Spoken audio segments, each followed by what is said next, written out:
आज हम स्टार्ट करने जा रहे हैं। क्या स्टार्ट करने जा रहे हैं? एक सेकेंड, मैं कैलकुलेटर वगैरह सेटअप कर लूँ। ओके, माइक क्लोज कर लूँ, एक सेकेंड। हाँ, अच्छा जी। हाँ जी, सबसे पहले अच्छा जो क्वेश्चन हमने छोड़े हुए थे जो हमने खाली वो करने हैं। अब जो कौन से अपने क्वेश्चन करने हैं इलेक्ट्रोमैग्नेटिक इंडक्शन के। Electro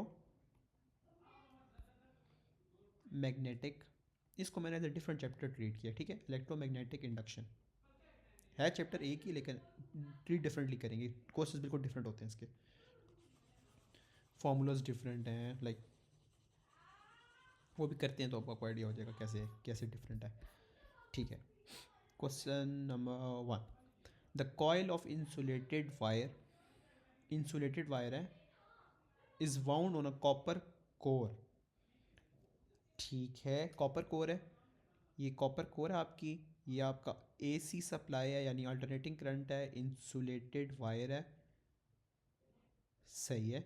the alternating current is pass through the coil, the heating affect of the current in the coil is negligible, explain why the temperature of the core rises. वो पूछ रहा है कि आपका alternating current pass हो रहा है, copper wire है, स्टिल आपका जो कोर में जो हीट प्रोड्यूस हो रही है वो ज़्यादा हो रही है, क्यों टेम्परेचर उसका राइज कर रहा है। इसकी सबसे पहले हम फ़िलासफ़ी समझते हैं। फ़िलासफ़ी ये है इसकी कि आपके पास यहाँ से एसी सप्लाई आपकी स्टार्ट हुई है, करंट आपका फ्लो करना स्टार्ट किया है। अब आपका मैग्नेटिक फ्लक्स प्रोड्यूस हुआ है, मैग्नेटिक फ्लक्स प्रोड्यूस होने की वजह से आपका ईएमएफ प्रोड्यूस हुआ है, राइट। ईएमएफ प्रोड्यूस होने की वजह से आपका करंट प्रोड्यूस हुआ है, ठीक है। ये सारी तीन रिलेशन आपको पता है। अब आप ये देखें, क्योंकि एसी सप्लाई है तो आपका जो ईएमएफ जो इंड्यूस हो रहा है वो different part of the core different होगा, राइट। सबसे पहले तो आप ये भी लिखेंगे और फिर आप लिखेंगे कि इसकी वजह से आपकी जो हीट है, लाइक उसका जो टेम्परेचर है वो कोर का राइज कर रहा है, राइट। ये थी 4 मार्क के लिए आप ये सारा कुछ लिखेंगे, ठीक है। अब सबसे पहले हम अपना आंसर लिखते हैं, क्राफ्ट करते हैं और फिर उस आंसर को मैच करेंगे जो मार्किंग स्कीम का आंसर है। हमने अपनी फिलॉसफी के हिसाब से क्या लिखना है कि due to the due to the alternating due to the नहीं नहीं नहीं, इसको कैसे क्राफ्ट करें, कोई प्यारा सा क्राफ्ट करते हैं इसे।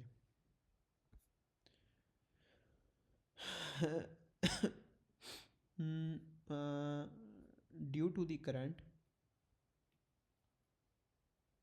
Due to the current EMF is magnetic flux changes, due to the 4 bar current, due to the current magnetic flux changes, magnetic flux changes, right। आगे लिखेंगे so EMF induced, so EMF as a result is produced,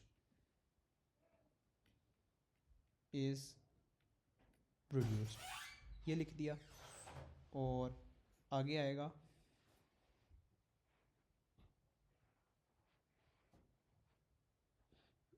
so EMF as a result is produced which causes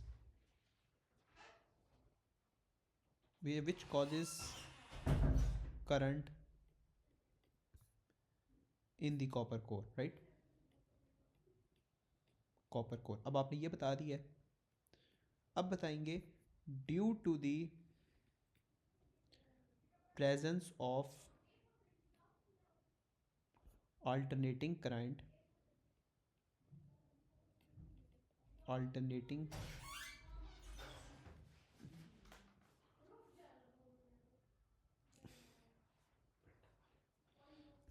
no, due to the presence of alternating current, EMF induced in the different part of the core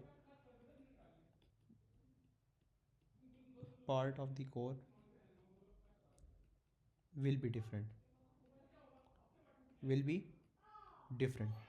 right।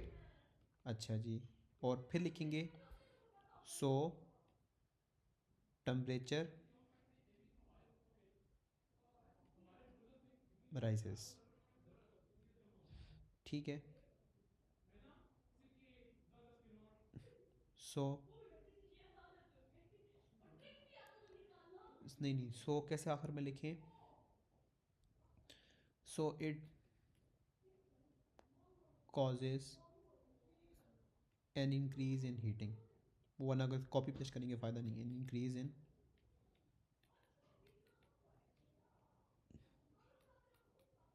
In heating, right, ये लिख दिया हमने। अब इसको हम marking scheme के answer से verify करते हैं कि मार्किंग स्कीम में क्या लिखा हुआ था। अच्छा जी, मार्किंग स्कीम का आंसर मेरे पास लिखा हुआ है। मार्किंग स्कीम कहती है कि non uniform magnetic flux in the core is changing, ठीक है, induces different EMF in the different parts of the core. Eddy current forms in the core which give rise to the heating, which give rise to the heating। तो हमने भी basically यही बात की है, बस थोड़ा सा स्टाइल डिफरेंट था। ठीक है, बस बेसिकली कॉन्सेप्चुअल चीज़ हमने पूरी की है इसकी। सही है। अच्छा जी, नेक्स्ट पार्ट क्या कहते हैं? Two hollow tubes of equal length hang vertically as shown in a figure 10.2। Magnet A, magnet B, aluminium tube, plastic tube, magnet, magnet A, magnet B. One tube is made up of plastic, क्या बात है जी, another is made up of aluminium. Two small similar bar magnets A and B are held above the tubes and then released simultaneously. ठीक है, पूछने का चाह रहे हैं भाई, the magnets do not touch the sides of the tubes. Explain why magnet B takes much longer than magnet A to fall through the tube. अच्छा, mark कितने हैं? 5 मार्क है। कह रहा है कि एक एल्युमिनियम का एक प्लास्टिक का मैग्नेट एक साथ रिलीज़ करते हैं, ये फर्स्ट जल्दी पहुंच जाता है, ठीक है, और ये सेकेंडली बाद में पहुंचता है। ठीक है, अब इसकी वजह क्या होगी? अच्छा जी, इसके अंदर आप ये बता सकते हैं कि आपका ये मैग्नेट है, ये एक गुड कंडक्टर है, सही है। इसकी कंडक्शन एबिलिटी की वजह से जब मैग्नेट बी फॉल करेगा, there will be change in magnetic flux, right. Due to the change in magnetic flux आपका क्या कहते हैं, EMF linking with the coil changes, ठीक है।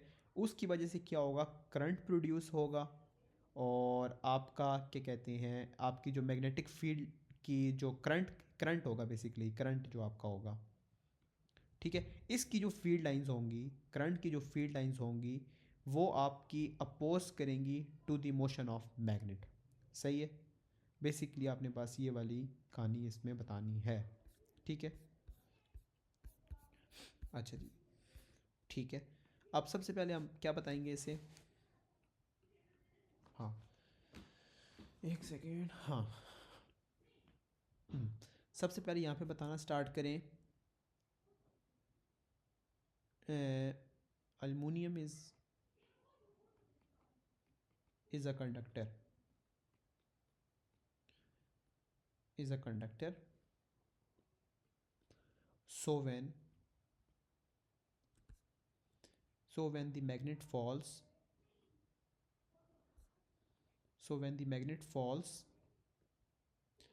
there is change in magnetic flux.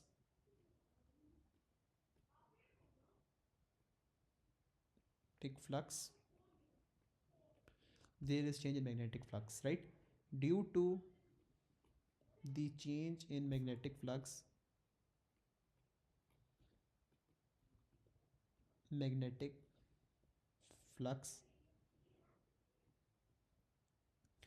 अच्छा यहाँ पे लिखते हैं कटिंग ऑफ फील्ड लाइंस, ठीक है। Due to the change in magnetic flux, EMF coiling क्या हो सकता है कि ईएमएफ क्या लिखें कि due to the change in magnetic flux, EMF linking the coil, ठीक है, due to the change in magnetic flux EMF linking the coil changes, ये लिख सकते हैं. Because of this current is produced. ठीक है, ये इतनी सी बात काफ़ी नहीं है, उसको आगे जाके पहले कम्प्लीटली बताया करें. और फिर इसके अंदर आप ये मेंशन कर सकते हैं कि the field lines of the field lines of the current opposes the motion. Field lines of the current opposes the motion of the magnet. ठीक है, इस पूरी कहानी के आपको मिलेंगे 5 मार्क. सही है. अब हमने इसको चेक करना है कि मार्किंग स्कीम का आंसर क्या कहता है. अच्छा जी, मैग्नेट है. As magnet falls tube cuts magnetic flux. ठीक है. Eddy current induced in the metal, हमने बस एडी का लफ्ज़ इस्तेमाल नहीं किया, लेकिन करंट बात बहुत होती है. Eddy current heating of tube with the energy taken from the falling magnet. ठीक है, लेकिन इसकी ना बहुत मुश्किल वर्डिंग है जो ऑफ कोर्स किसी भी बच्चे को नहीं आती होगी. इस तरह का एक क्वेश्चन हमें, मुझे याद है कि सर ने भी हमें कराया था, जो मैंने यहाँ पे खोल के रखा हुआ है, जो मैंने आपको डायरेक्ट पढ़ाना है. कहाँ पे था ये, हाँ ये. अच्छा, यहाँ पे जो सर ने हमें एग्जांपल कराई थी वो थी कॉपर पाइप की और प्लास्टिक पाइप की. ठीक है, कॉपर इज़ अ कंडक्टर, हमने भी मेंशन किया aluminium is a conductor. So when the magnet moves there is a change in magnetic flux linking with pipe. ठीक है, यहाँ हमने लिखा था EMF linking with the pipe changes, एक ही बात है. There is a change in magnetic flux linking with pipe and EMF is induced. Because of this current flows, right? The magnetic field of the current in pipe, the magnetic field of the current in pipe opposes magnet's motion. ठीक है, हमने भी बस यही बात की है, लेकिन थोड़ी सी डिफरेंट वर्डिंग के साथ की है कि जैसे आपका ना मैग्नेट गिरेगा ना, there will be the change in magnetic flux cutting of magnetic field lines, right?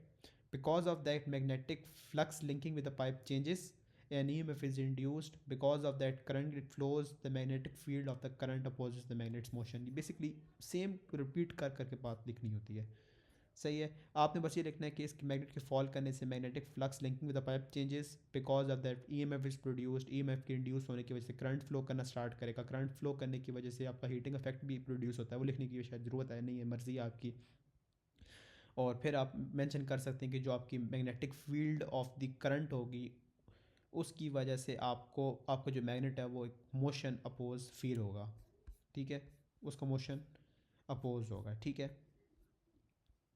अगला क्वेश्चन है 2 मार्क का, उसने पूछा है. ठीक है, लेट मी सी.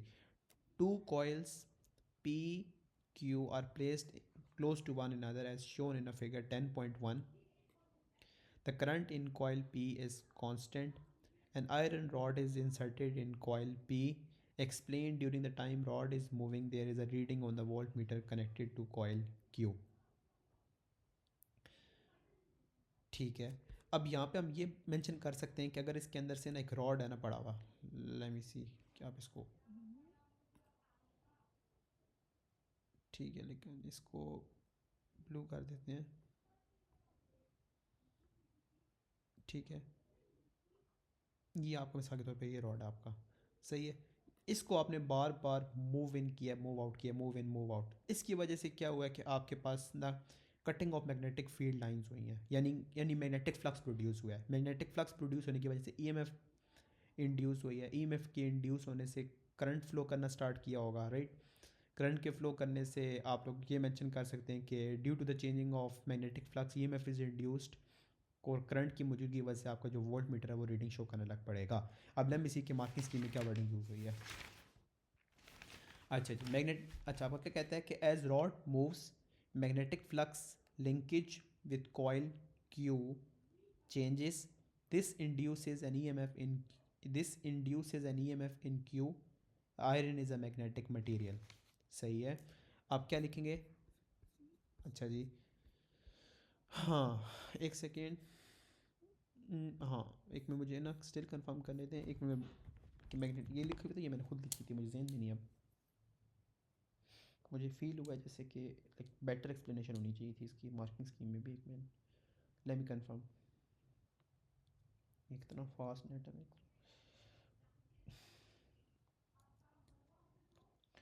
अच्छा जी, मैग्नेटिक, अच्छा इसके साथ है P4 क्वेश्चंस मार्किंग स्कीम 4। अच्छा, iron rod changes flux density या magnetic flux, change of flux in coil Q causes induced EMF, जो हमने बात की है बस वही बात लिखनी है। When the rod is inserted,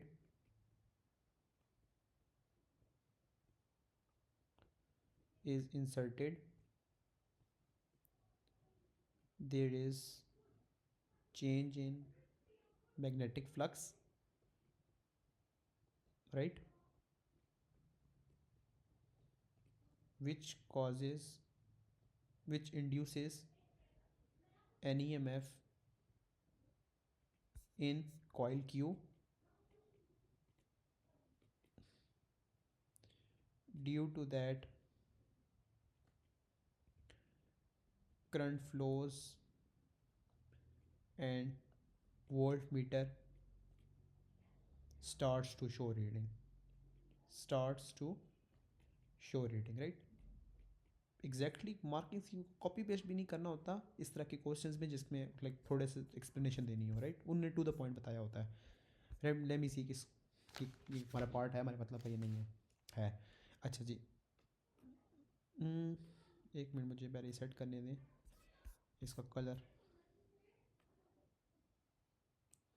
ये ब्लैक होना चाहिए और ये इस तरह होना चाहिए। ठीक हो गया। अच्छा जी, अब उसने क्या कहा है कि करंट का उसने आपको, मैं बताता हूँ कि करंट वर्सेस उसने टाइम आपको ग्राफ दे दिया। उसने कहा है कि उसको ग्राफ दे के आपने वोल्ट मीटर रीडिंग का यानी मैग्नेटिक फ्लक्स और टाइम का उसने बताया कि आप ग्राफ बना के दिखाएं। अब यहाँ पे इसके ना एक आप रिपीट करते हैं, अब मैं बताता हूँ कैसे होगा ये।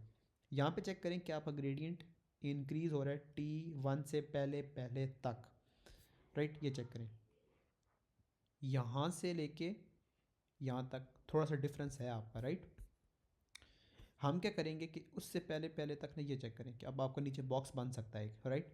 तो हम क्या करेंगे, T1 से पहले पहले अपना ग्रेडियंट शो करेंगे कि यहाँ पे इंक्रीज़ हो रहा है, ठीक है? तो आप क्या करेंगे, यहाँ पे एक स्ट्रेट लाइन शो करनी पड़ेगी यहाँ से एक T1 से पहले ख़त्म कर दें अपना, एक यहाँ तक लेके जाएं और यहाँ से एक स्ट्रेट लाइन से ये डब्बा बना दें, बॉक्स बना दें। सही हो गया। अब आगे क्या है कि आपका ग्रेडियंट डिक्रीज़ हुआ है, आपका ग्रेडियंट क्या हुआ है, डिक्रीज़ हुआ है, ठीक है? अब मैं ये एक सेकेंड, ग्रेडियंट डिक्रीज़ हुआ है यहाँ तक, राइट? यहाँ तक, और फिर क्या हो रहा है कि यहाँ से फिर वापस जा रहा है। इसका क्या मतलब है कि आपका जो ग्रेडियंट डिक्रीज़ हो रहा है ना, राइट, वो पहले यूँ एक लाइन में आएगा, फिर यूँ जाएगा और फिर ऊपर जाएगा, राइट? अच्छा जी, अब किस तरह करना है हमने कि इस लाइन को लेके जाना है नीचे, राइट? और फिर अंदाजे से इस लाइन को करना है थोड़ा सा आगे, ठीक है? एक सेकेंड, इसको करना है यहाँ पे रखना है, एक सेकेंड, राइट? और फिर इसको लेके जाना है वापस, राइट? अच्छा जी, आगे देखते हैं। आगे उसने क्या किया हुआ है कि आपका जो ग्राफ है ना, लाइक वो एक T2 तक स्ट्रेट लाइन होगी। सही है, चेक करें आपका जो ग्रेडियंट है ना वो सेम है, ये चेक करें, यहाँ यहाँ तक सेम है। तो आप भी क्या करेंगे, यहाँ से यहाँ तक सेम कर देंगे, ठीक है? क्योंकि अब मुझे कलर चेंज कर लेना चाहिए एटलीस्ट विजिबल तो होना।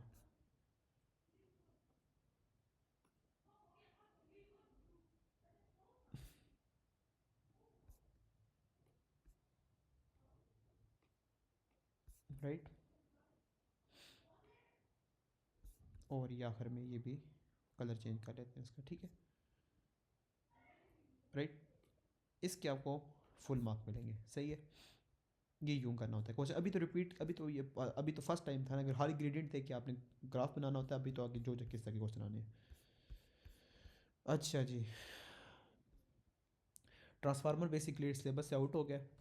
स्टिल हम इसमें से जो मार्किंग्स की बार आंसर है वो कॉपी पेस्ट किया करेंगे और नीचे इसके क्वेश्चन के वैलिड क्वेश्चन होते हैं कि आपका किस तरह इंड्यूस किया जाता है करंट, ठीक है? साथ साथ बेशक याद भी हो जाए, खैर है कोई बात नहीं। अच्छा जी, क्वेश्चन क्या है कि simple transformer is illustrated in figure 9.1। Laminated iron core है, आउटपुट है, इनपुट है, ट्रांसफार्मर है, ठीक है। Explain why the transformer has one iron core rather than having no core. One iron core है rather than having no core, ठीक है। इसका आंसर याद करें, इम्प्रूव्स फ्लक्स लिंकेज। अब सिलेबस का पार्ट नहीं तो मैंने भी पढ़ा नहीं है, बस मार्किंग स्कीम से कॉपी पेस्ट करें यहाँ पे, पर थोड़ा बहुत याद हो जाएगा साथ साथ। Improve flux linkage, why core is laminated, ठीक है। अच्छा जी, इसका जो आंसर है ना, मार्किंग स्कीम से कॉपी करूँगा, मुझे नहीं पता इसकी रीजनिंग क्योंकि हमने पढ़ा हुआ नहीं है। Reduces size of eddies current, reduces size of eddies current in the core, और आखिर में आएगा so that heating of the core is reduced।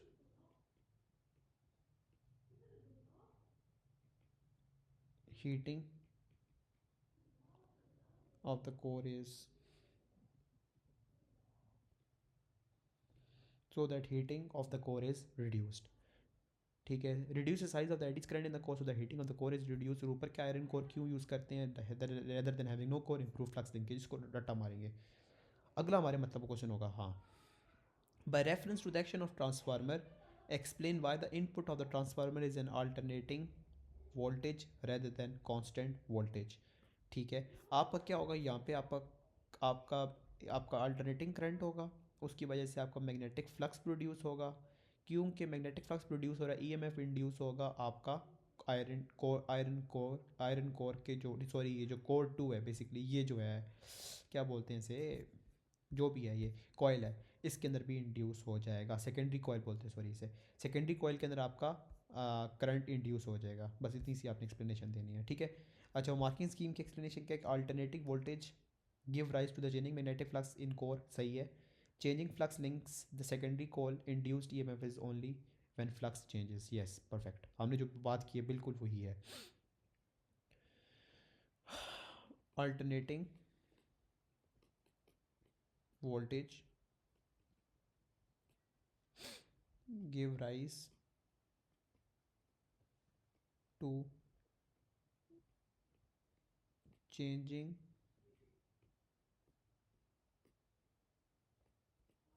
magnetic flux, ठीक है, in the core। और आगे है changing flux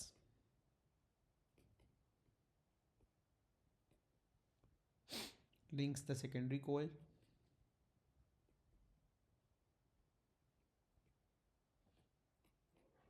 links with the secondary coil, ठीक है।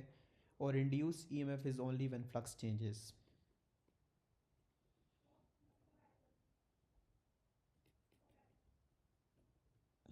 when flux changes, right। ये हमने उठा के हमेशा कॉपी पेस्ट करना होगा। Alternating voltage give rise to the changing magnetic flux in the core, changing flux links the secondary coil, induce EMF only when flux changes, ठीक है। और यहाँ पे क्या है कि लेमिनेशन क्यों की जाती है इसकी, कि एडी करंट को रिड्यूस करता है तो हीटिंग इफेक्ट भी इसका रिड्यूस हो जाए, और improve flux linkage iron core की वजह से होता है। अच्छा, और कौन सा क्वेश्चन हमने छोड़ा हुआ है, ये आरएमएस अभी नहीं कर सकते हम। अच्छा, Faraday's law of electromagnetic induction, ठीक है। इसकी मार्किंग स्कीम का डेफिनेशन है। अच्छा जी, induced EMF is such that it, नहीं नहीं ये वाली तो नहीं, वो दूसरी थी, एक सेकेंड, कॉपी पेस्ट करते हैं। नहीं नहीं नहीं नहीं नहीं नहीं नहीं नहीं, द डायरेक्शन ये वाला भी नहीं है। ये the magnitude of induced EMF is proportional to the rate of change of magnetic flux linkage. The magnitude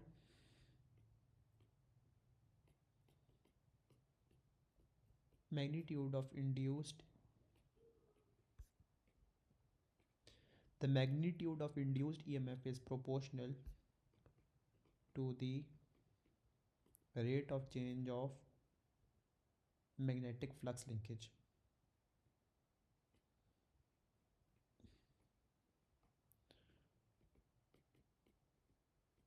right, time क्या हो रहा है? 6:25, ठीक है, सही है। अच्छा जी, ये क्वेश्चन क्या कहता है? As a coil of insulated wire is wound on to one end of the ferrous core and connected to a battery as shown in figure 10.1। ये फेरस कोर है, ये अल्मोनियम रिंग है, कॉइल ऑफ इंसुलेटेड वायर है। The aluminium ring is placed on the core, ठीक है। The ring can move freely along the length of the core. A switch is initially open. Use Faraday's law and Lenz's law to explain why the aluminum ring jumps upwards when the switch is closed. ठीक। अच्छा जी, सबसे पहले आपको पता होना चाहिए कि आपकी इसकी डेफिनेशन क्या है कि the magnitude of induced EMF is proportional to the rate of change of magnetic flux linkage. जितना मैग्नेटिक फ्लक्स चेंज होगा इतना आपका इंड्यूस्ड ईएमएफ होगा, राइट। एक डेफिनेशन तो आपके पास ये है। और दूसरी आपके पास लेंस आके कि induced EMF is size that it always opposes the motion that produces इस, ठीक है। कोई मोशन अपोज हो रहा होगा, इस वजह से ये जो मैग्नेटिक रिंग है ये ऊपर की तरफ जंप कर रहा होगा, ठीक है। तो यहाँ पे उसने पूछा कि एक्सप्लेन कर दें। अच्छा जी, सबसे पहले आपने क्या बताना है कि यहाँ पे मार्किंग स्कीम भी पढ़ूंगा कि इनके पास बेटर आंसर ऑलवेज होता है। There is a changing current in the coil as switch closes, ठीक है। बेसिकली यहाँ पे क्या हो रहा है कि हाँ, ये वाला जो आपका स्विच है ना, ये जैसे क्लोज होगा तो अब आपके पास क्या होगा कि there is a changing current in the coil as switch closes, so there is a changing magnetic flux set up in the core. बिल्कुल वही बात जो हमें पता है। This induces an EMF in the ring for a short time, ठीक है। So current are induced in aluminum ring. According to Lenz's law, induced current in the ring opposes to the change of the field around it. Basically basic दोनों definition को फिर copy paste करके लिखना, लेकिन let me सी कि marking scheme में बाकी ये लिखा हुआ है कि नहीं भी लिखा हुआ है। क्वेश्चन नंबर 9 है। क्वेश्चन नंबर 9 में लिखा हुआ है करंट इन द कॉयल। अच्छा, हाँ, 9 का बी है ना, एक सेकेंड, 9 का बी है, हाँ। इसमें लिखा हुआ है, एक सेकेंड, हाँ, current in the coil, current in the coil produces flux. By Faraday's law, changing flux induces EMF in the ring. Current in the ring causes field around the ring. By Lenz's law, field around the ring opposes field around coil. Right? यहाँ पे हम क्या लिखेंगे, शुरू से start करते हैं। सबसे पहले हम लिखेंगे when the switch is closed.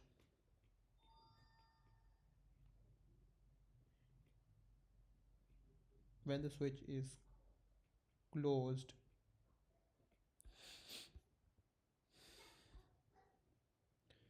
current flows,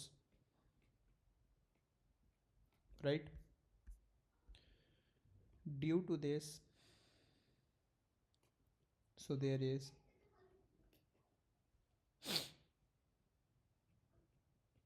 changing magnetic flux,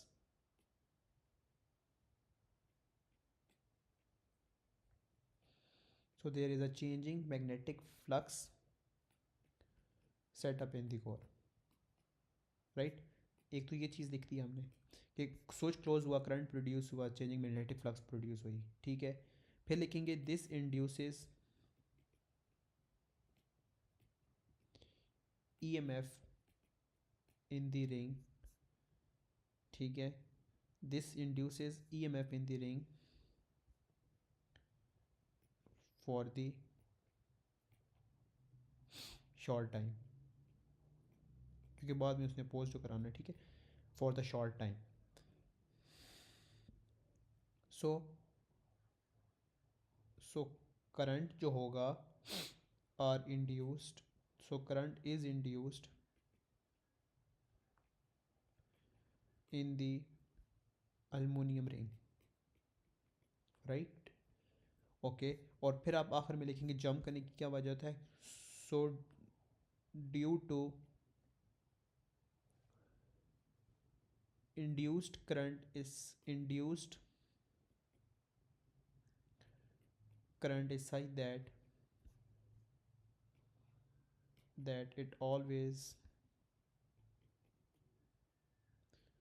opposes the motion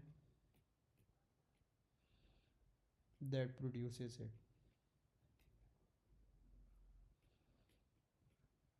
that produces, right. ये आपने मेंशन कर देना है आगे बेशक reference to lenses law, right. ये आपका क्वेश्चन कंप्लीट होगा, ठीक है। आगे क्या है, अच्छा आगे ये वाला क्वेश्चन आ जाता है। Okay, what is meant by the magnetic flux linkage of the coil, question number 11 की तरह।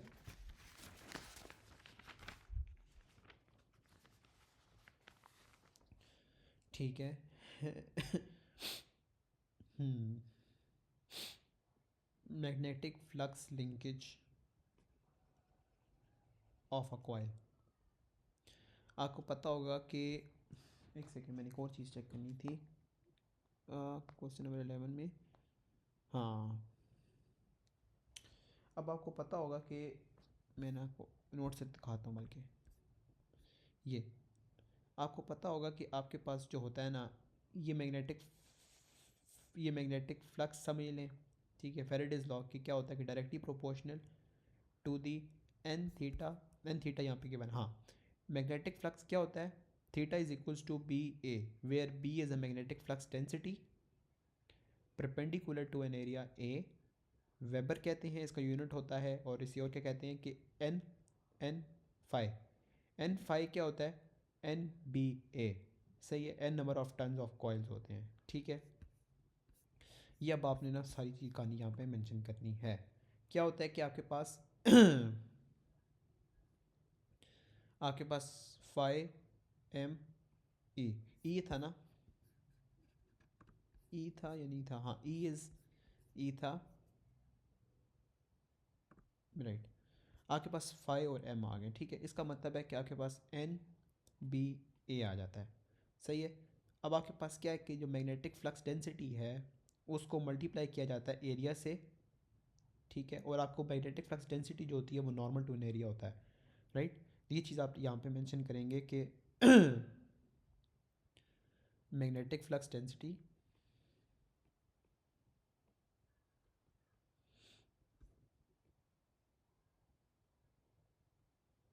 मल्टीप्लाई बाय एरिया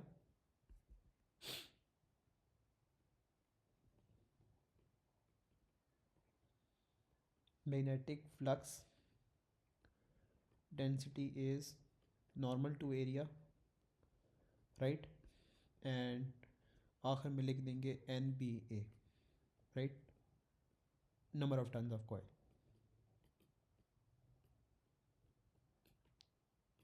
ठीक है। आगे आ जाता है,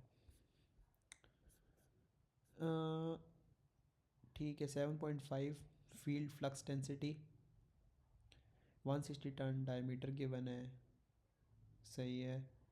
2.5 इसका आपका डायमीटर, टाइम भी दे दिया है। तो बेसिकली क्या होगा, आपने एवरेज ईएमएफ निकालनी है, तो ये हो जाएगा N P A upon T. Number of turns कितने हैं आपके, 160। मैग्नेटिक फ्लक्स डेंसिटी कितनी है, 7.5। एरिया कितना है, ये आप कर लेंगे, सर्कल बना हुआ है ना, तो पाई आर स्क्वायर कर लेते हैं। पाई पाई आर क्या होगा, 1.2 -2 का स्क्वायर, पाई आर स्क्वायर, और आखिर में हो जाएगा अपॉन टी 0.15। ये आपका पास आएगा 3.6 इंटू 10⁻³ वोल्ट, और फिर ये आखिर में लिख देंगे 3.6 मिली वोल्ट, ठीक हो गया। आगे आ जाता है क्वेश्चन ये, अच्छा वही आए जो मैंने आपको बताया था E/MV, और अच्छा ये ठीक है, और ऊपर दिया हुआ है। अच्छा ये कैसे होगा, इसका ग्रेडियंट देखें, स्ट्रेट लाइन है, कहाँ तक है, 0.1 तक है।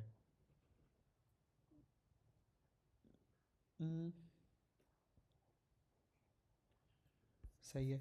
आगे क्या डिक्रीजिंग ग्रेडियंट है, कहाँ तक है, यहाँ तक है, सही है, सेंटर तक आएगा। और कहाँ तक है उसने क्या बताया है कि डिक्रीजिंग ग्रेडियंट है। और डिक्रीजिंग ग्रेडियंट कहाँ तक जाएगा, इसके कितने पॉइंट्स हैं, 1 मिनट, 1 2 3 4 5, 5 ब्लॉक्स नीचे जाना है, ठीक है, 5 ब्लॉक्स नीचे जाना है। 1 सेकेंड, नहीं नहीं नहीं, ये जाना होगा 5.56, 6.57, 7.5, 7.5 कहाँ आएगा, इसके सेंटर में आएगा, ठीक है। ये आ जाएगा यहाँ पे, यहाँ तक आएगा। 1 second, 1 second, I am confuse right now. अच्छा, एक और चीज़ तो कंफर्म है ना कि आपका इधर से लेके इधर तक तो आपकी एक आनी तो है, स्ट्रेट लाइन ही आनी है, राइट। 3.5 तक और 2.5 तक, 3 4 5, सही है। और फिर आपको पता है कि आपका पॉइंट यहाँ से कितना है, 2 2 बॉक्सेस। और कहाँ तक लेके जाना है इसे, अच्छा सेंटर तक लेके जाना है इसके, राइट, इसके सेंटर तक लेके जाना है। तो यहाँ पे सही है। अब हमने खाली डिसाइड करना है कि आपके पास ग्रेडियंट कितना होना चाहिए, सही। अच्छा, ऊपर उसने बताया हुआ है बी है। अच्छा अच्छा, एक और चीज़ भी है कि इसने आपको बताया कि यहाँ से लेके यहाँ तक है, 0.1 से 0.25 तक, राइट। 0.25, 0.25, अच्छा 3.6 का पीछे हमने निकाला हुआ है, राइट। ये 3.6 क्या शो करता है कि कितने के ऊपर आया है, 3.6 इसका 7.5 के ऊपर, 7.5 है, 5.56, 6.57, 7.5, अच्छा 7.5 के ऊपर आपके पास ई की वैल्यू आई है 3.6, ठीक है। अब आपके पास 3.6 कहाँ पे आ रहा है, 2.4, 2.8, 3.2, 3.6 यहाँ पे आ रहा है। तो यहाँ से लेके डिक्रीजिंग ग्रेडियंट हमने शो किया है यहाँ तक, राइट। ये यहाँ से, 1 सेकेंड, और यहाँ से हमने शो कर दिया ये, ठीक हो गया। आगे क्या है, आगे हमने डिसाइड करना है कि 0.4, अब ये क्या है आपका, कितना है, राइट, 5.56, 6.57, 7.5, राइट। और कितने टाइम के लिए,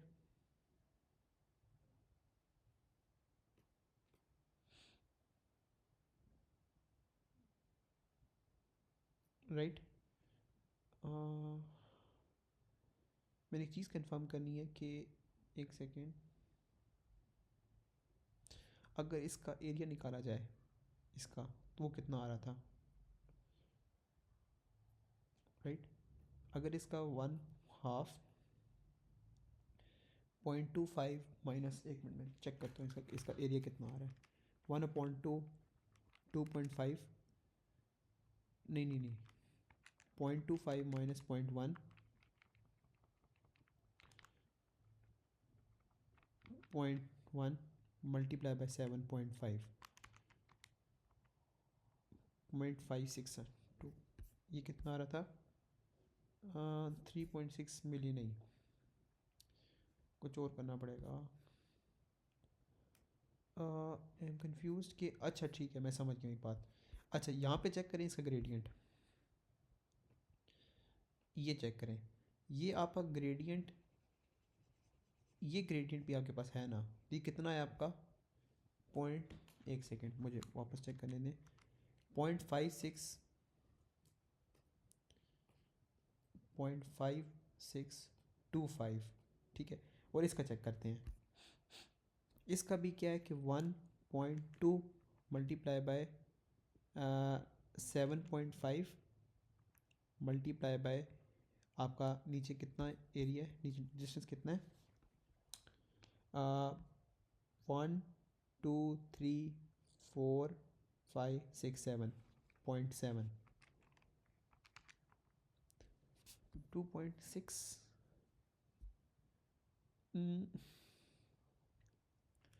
एक सेकेंड, कुछ गड़बड़ तो नहीं कर रहा है, एक second, let me calculate.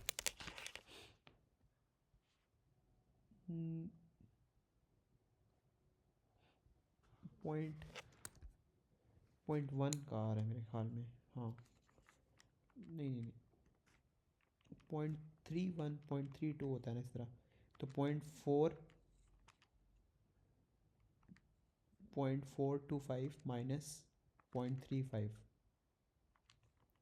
Point, अच्छा ये आ रहा है 0.075, राइट। तो ये आएगा 7.5 मल्टीप्लाई बाई 0.075, राइट। इसका क्या आएगा, मल्टीप्लाई बाई 7.5 डिवाइड बाई 2, ये आ रहा है 0.28, राइट, 125। यार कुछ गड़बड़ मैं कर रहा हूँ, आई थिंक, एक सेकेंड,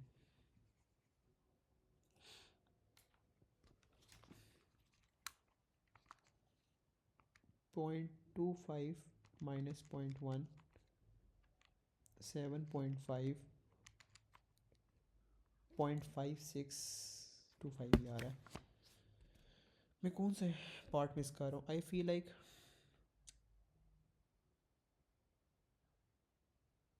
मैं एक्चुअली ये चीज़ चेक करना चाह रहा था कि आपका जो, एक मिनट, अब आपका यहाँ पे 3.6 आया ना, 3.6 आया आपका, जब आपका था 7.5 मिली टेस्ला आपका था, राइट। तो मैं बैक स्केप करना चाह रहा हूँ कि अगर आपका 7.5, एक मिनट, टाइम कितना रह गया, अच्छा, आई फील लाइक ये ग्रेडियंट आपका, मैं ये चेक करना चाहता हूँ ये ग्रेडियंट डबल है इस ग्रेडियंट से,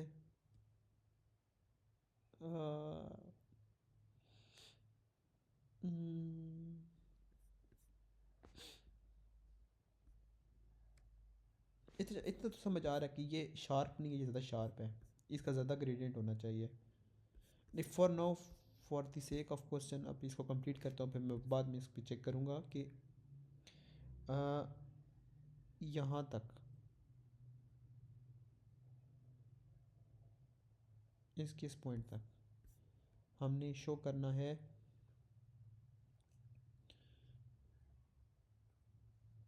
इसको हमने शो करना है कि हाँ, कि आपका ग्रेडियंट डबल हो रहा है मेरे ख्याल में। मैं मोबाइल पे भी चेक करता हूँ कि मार्किंग स्कीम क्या कहती है इसके बारे में।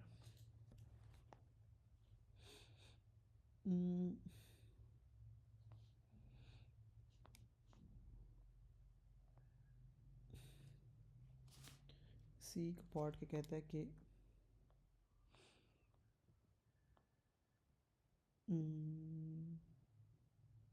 3.6 से 7.2 मिली वोल्ट हुआ है, ये 7.2 वोल्ट से 3.6 मिली वोल्ट, राइट। अच्छा, एक चीज़, ये था कितना आ रहा था, 0.05 समथिंग आ रहा था, राइट, 57 समथिंग आ रहा था। तो ये कितना बनता है, 0.28 मल्टीप्लाई बाई 2.5, अच्छा इतना ही बनता है। अच्छा, ये ग्रेडियंट जो है ये हाफ है, नहीं नहीं नहीं नहीं नहीं, नहीं, नहीं। अच्छा, 0.57 कर लेते हैं, ठीक है। इसको डबल करने से ये वाला आपका हो रहा है, अच्छा इसको मल्टीप्लाई बाई 2 करूँगा ना, तो आपके पास 0.057 आएगा, राइट। तब भी हमने इसका ग्रेडियंट डबल किया है, ठीक है। ये बस अब जनरलाइज करें इसे, वरना यहाँ पे भी कोई लॉजिक लग रही होगी कि अगर आप यहाँ पे इतना अगर आप यूज़ करें तो कितने आएगा, होगा थोड़ा सा लंबा होना है ट्रिक वगैरह। एक सेकेंड, हाँ जी। ओहो। हाँ जी। अच्छा जी, question number 12। Solenoid is connected in series with a battery and a switch. ठीक है। स्मॉल कॉइल है, सोलेनाइड है, एक्सिस ऑफ सोलेनाइड है, आपका स्विच ओपन है। ठीक है, अभी के लिए मैं ये मिटा देता हूँ एरो और फिर एक्सप्लेन करूँगा। Small coil connected to a sensitive ammeter is situated near one end of the solenoid. ठीक है। As the current in a solenoid is switched on, there is a changing magnetic field inside the solenoid. What is meant by the magnetic field? अच्छा, पहले तो उसने सारा बता दी जो हमने बताना था इसे। अच्छा, what is meant by the magnetic field? ये होगा a region of a space, ये तो most repeated question, right? A region of a space where force is experienced by current carrying wire, right?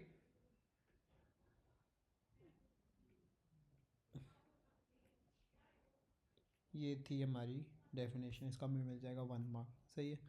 अच्छा, आगे यहाँ का मैंने एरो लगाया हुआ था। हाँ, इसने पूछा कि direction of magnetic field inside the solenoid बताएं। इसके अंदर उसने कहा है कि आप डायरेक्शन ऑफ मैग्नेटिक फील्ड बताएं। तो आपको पता होना चाहिए, यहाँ पे हम लगाएंगे राइट हैंड ग्रिप रूल। ठीक है। इसमें क्या होता है कि आपका जो थंब होता है वो पोल्स बताता है, राइट, और जो आपका होता है फिंगर्स होती हैं डायरेक्शन ऑफ करंट बताती हैं। ठीक है। अब आपके पास एक चीज़ गिवन है, अब अपना लगाएं। तो जब आप लगाएंगे ना राइट हैंड ग्रिप रूल, तो आपका जो थंब है वो डाउनवर्ड्स पॉइंट कर रहा होगा, क्योंकि जो आपकी फिंगर्स है वो इस साइड पे पॉइंट कर रही होंगी। ठीक है। इसकी वजह से आप अपना लगाएंगे एरो यहाँ पे और डाउनवर्ड्स आप शो करेंगे मैग्नेटिक फील्ड लाइंस। ठीक है। और यहाँ पे आप लिख दें, आपका हो गया नॉर्थ पोल, यहाँ पे हो गया आपका साउथ पोल। ठीक है। अच्छा जी, आगे। As the current in a solenoid is switched on, there is a current induced in a small coil. This induced current give rise to the magnetic field in the small coil. अब आपका यहाँ पे ये इसको switch को कर दिया है क्लोज, इसकी वजह से चेंज इन मैग्नेटिक फ्लक्स हुआ है। ड्यू टू दिस आपके पास क्या कहते हैं, जो आपकी फील्ड लाइंस थी वो इसके थ्रू पास की हैं, वो इंड्यूस किया उसने, क्या कहते हैं, कर इंड्यूस किया ईएमएफ। उसकी वजह से क्या हुआ, करंट प्रोड्यूस हुआ है। अब क्या हो रहा है कि अब आप इसके पोल्स चेंज हो जाएंगे, पोल्स चेंज होंगे तो ये आपसे रिपेल करेगा, तो इसके जो होंगे क्या कहते हैं पोल्स होंगे, वो साउथ पोल होगा, एक एक साइड पे नॉर्थ पोल होगा इसका। ठीक है।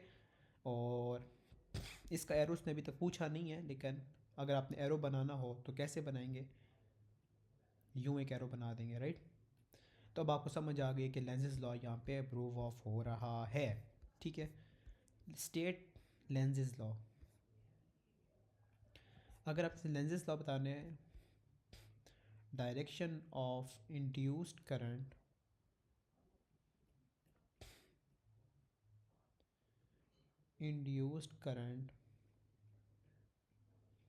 is such that it always opposes the change that produced it, right?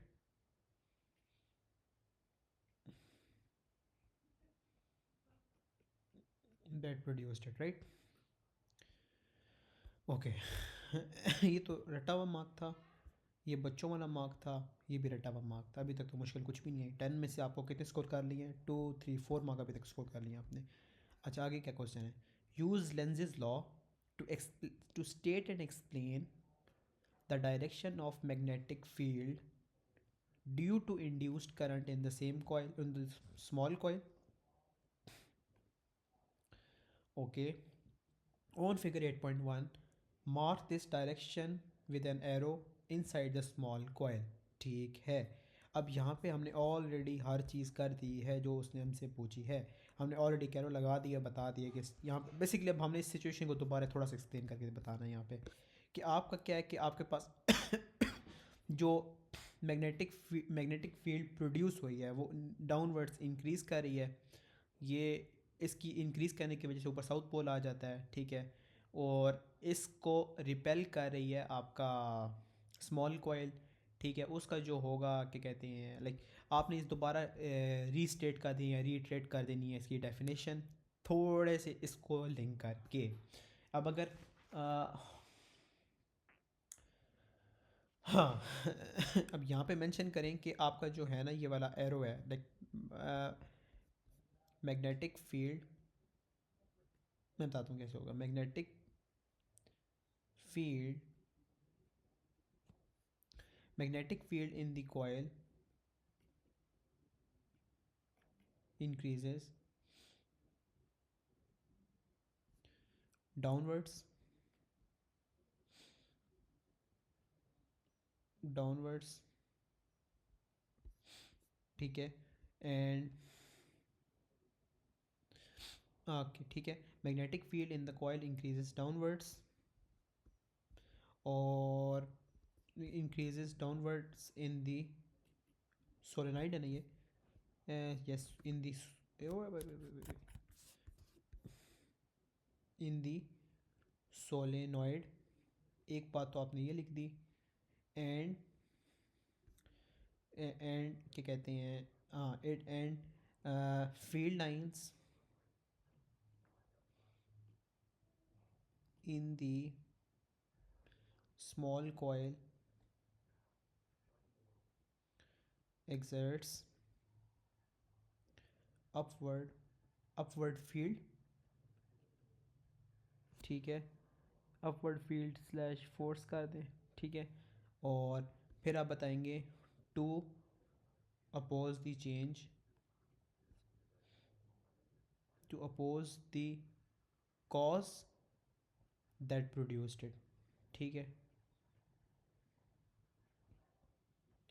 ये आपने लिख दिया। बेसिकली आपने रीट्रेट किया इस चीज़ को इधर दोबारा, बस उस थोड़ा सा लिंक करके बताया। तो टेक्निकली ये भी 3 मार्क थे हलवा, ठीक है।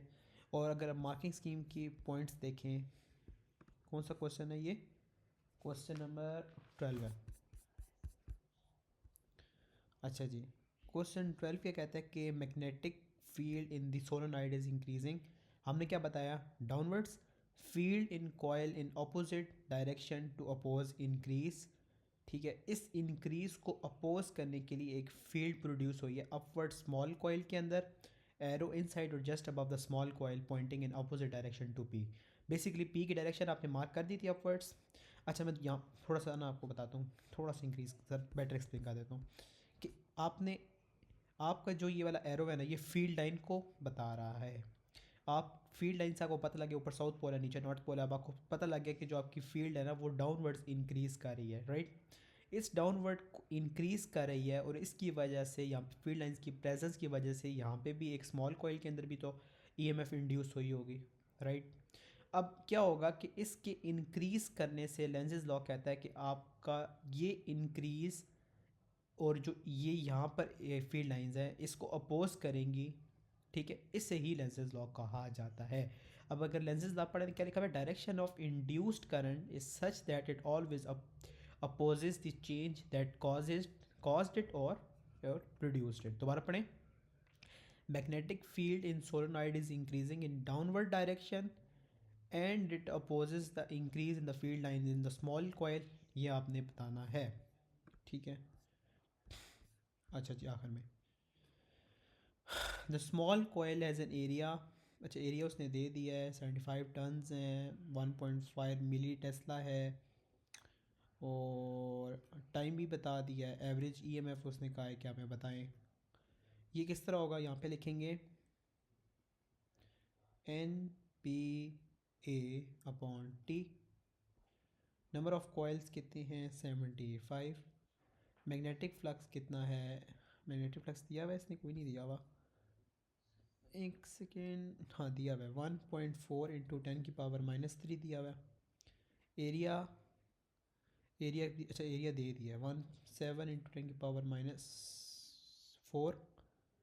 और आखिर में टाइम भी दे दिया, हर चीज़ तो दे दी उसने, मतलब ये 3 नंबर फ्री के थे टेक्निकली। क्या आंसर आ रहा है? 1.2 इंटू 10⁻³ राइट।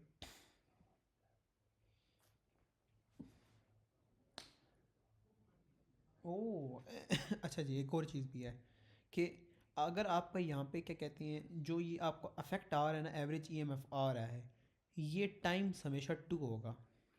टाइम्स 2 क्यों होगा? क्योंकि जब भी लेंजेज लॉ का ये वाला आप क्वेश्चन करेंगे उसमें मल्टीप्लाई बाय 2 करेंगे, because there is always a change that opposes इस या फिर दैट अट्रैक्ट्स इट। ठीक है, तो आप हमेशा मल्टीप्लाई बाय 2 करेंगे। अगर आप मार्किंग स्कीम देखें तो ये क्या कहती है? अच्छा ये क्या करें, 75 × 1.4 मल्टीप्लाई बाई 2 मल्टीप्लाई बाई 7, और हमारा आंसर क्या कहता है? 75 इंटू दिस मल्टीप्लाई बाई 2। ठीक है, पीछे भी हमने इस तरह का क्वेश्चन किया था, उसमें हमने मल्टीप्लाई 2 किया कि नहीं किया? लेट मी सी क्वेश्चन नंबर 11। अगर नहीं किया तो लेट मी सी क्वेश्चन नंबर 11। अच्छा यहाँ पे इसलिए नहीं यहाँ पे हमने किया क्योंकि आपका कोई भी चीज़ अपोज नहीं हो रही। जब भी कोई चीज़ अपोज होगी तब आप मल्टीप्लाई बाई 2 करेंगे। सही है, ये बस एज अ फैक्ट याद रखना है, इतनी इससे आपको कोई पूछेगा नहीं आपसे। हाँ ठीक है, अब करते हैं क्वेश्चन नंबर 14। A2 है ऑफ कोर्स, जंप तो महसूस होगा।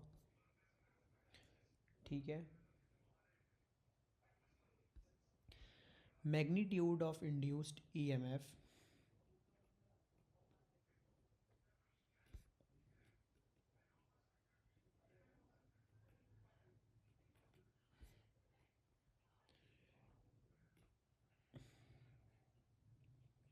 rate of change of magnetic flux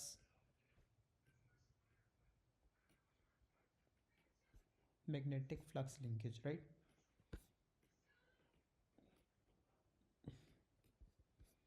ठीक है जी, आगे है सही है, सॉफ्ट आयरन कोर, हर चीज़ वही है। ये हमारे सिलेबस में नहीं है। अब ऐसे why there is an alternating current in the primary coil, there is a current in,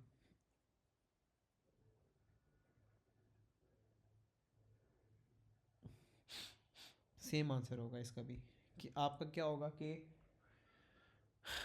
current gives rise to change in magnetic flux, change in magnetic flux, right. ये चीज़ आपने मेंशन कर दिया है।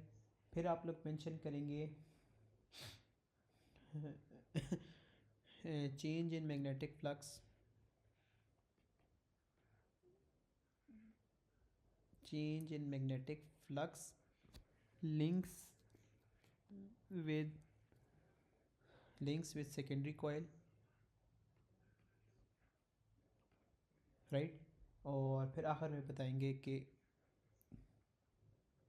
induced emf is produced, or that causes या slash produces current।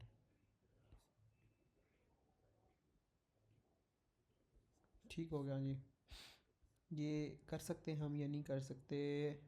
Root mean square अभी हमने नहीं पढ़ा तो अभी हम नहीं करेंगे, लेकिन करेंगे जब वापस आएंगे इसके ऊपर।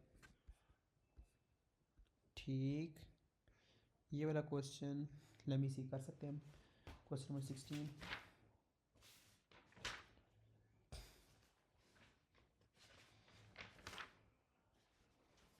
हाँ अच्छा जी,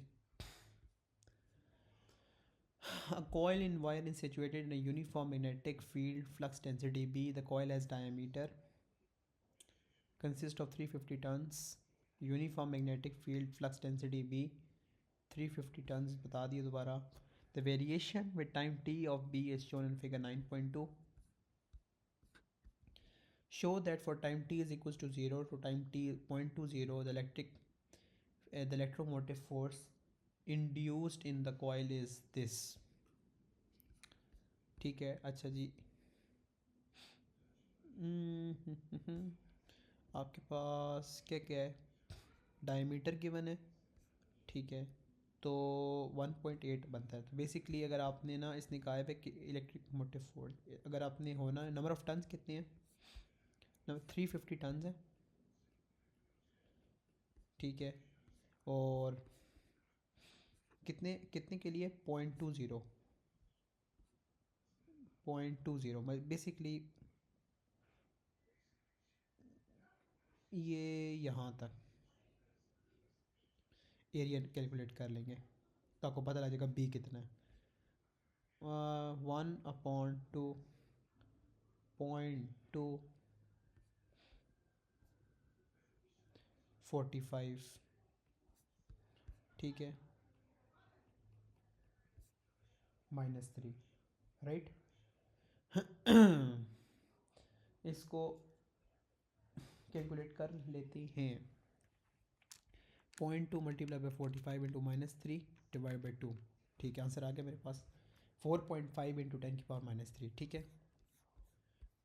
4.5 इंटू 10⁻³ NBA। अब एरिया रह गया 3.6 यानी 1.8 पाई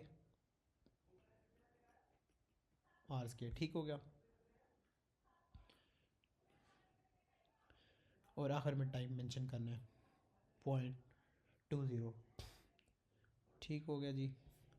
1.8 सेंटीमीटर मैं भी कहूँ डायरेक्ट हो नहीं सकता,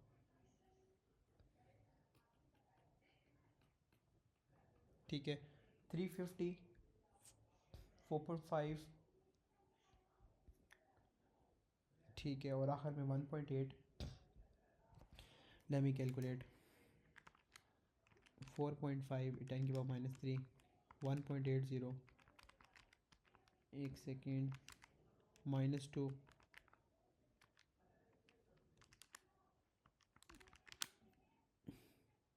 आपके पास आ रहा है।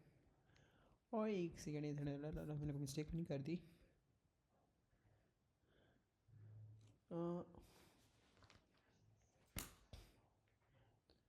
मैंने शायद मिस्टेक तो नहीं कर दी।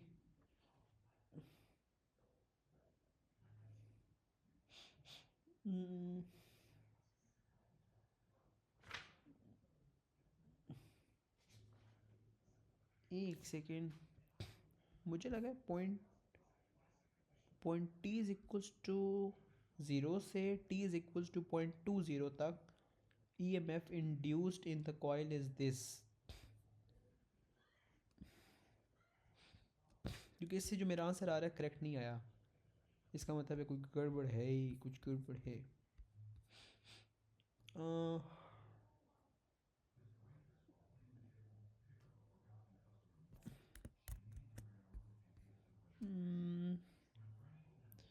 0.8 है, एक 0.2 है।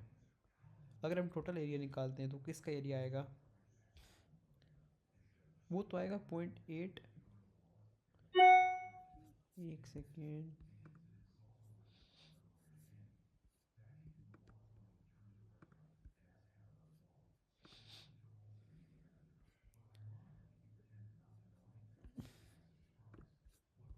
एक सेकेंड, कौन सा क्वेश्चन कर रहे हैं, क्वेश्चन नंबर 16, क्या गड़बड़ है।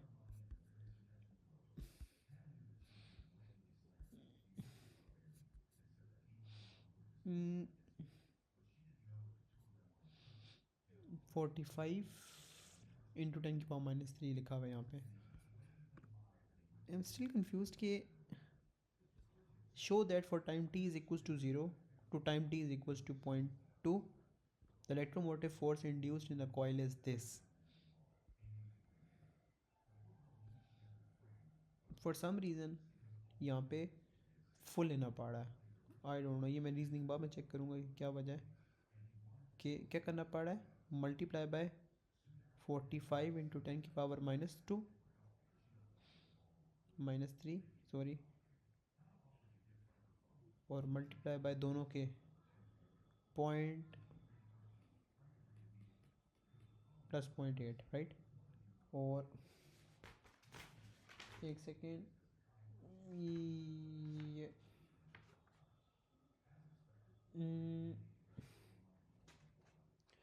हाँ, अब इसमें से जो आंसर आएगा वो 45 × 10⁻³ आएगा।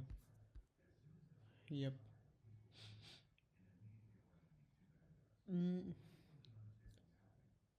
एक सेकेंड, मैं दोबारा चेक करता हूँ कि कोई मसला तो नहीं हुआ। 0.2 इंटू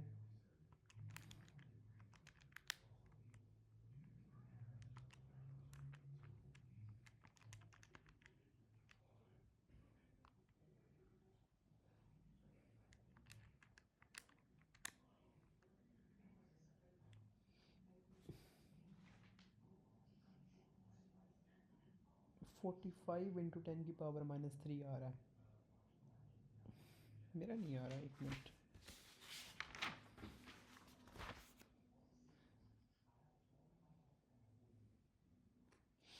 हम्म,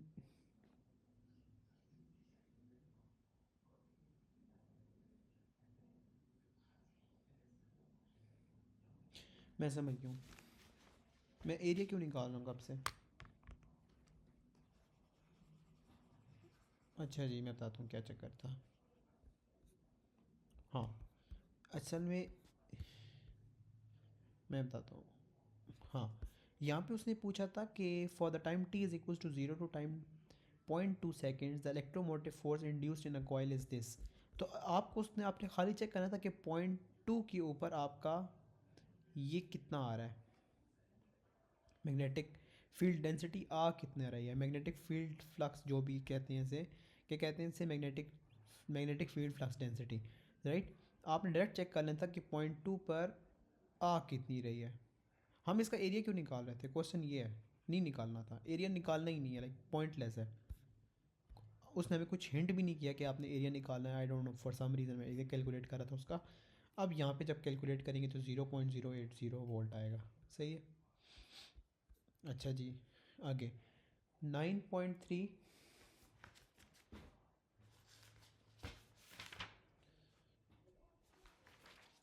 एक सेकेंड हाँ, show the variation with time t other induced EMF for the time t is equal to 0 time t is equal to 0.8, right. अब एक इंक्रीजिंग आपका पास बन रहा है, एक फुली इंक्रीजिंग बन रहा है जिसका 45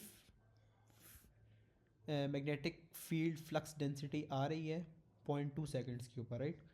तो 0.2 सेकेंड्स के लिए आपका ग्राफ कहाँ तक जाएगा मेरा ग्राफ, ये आएगा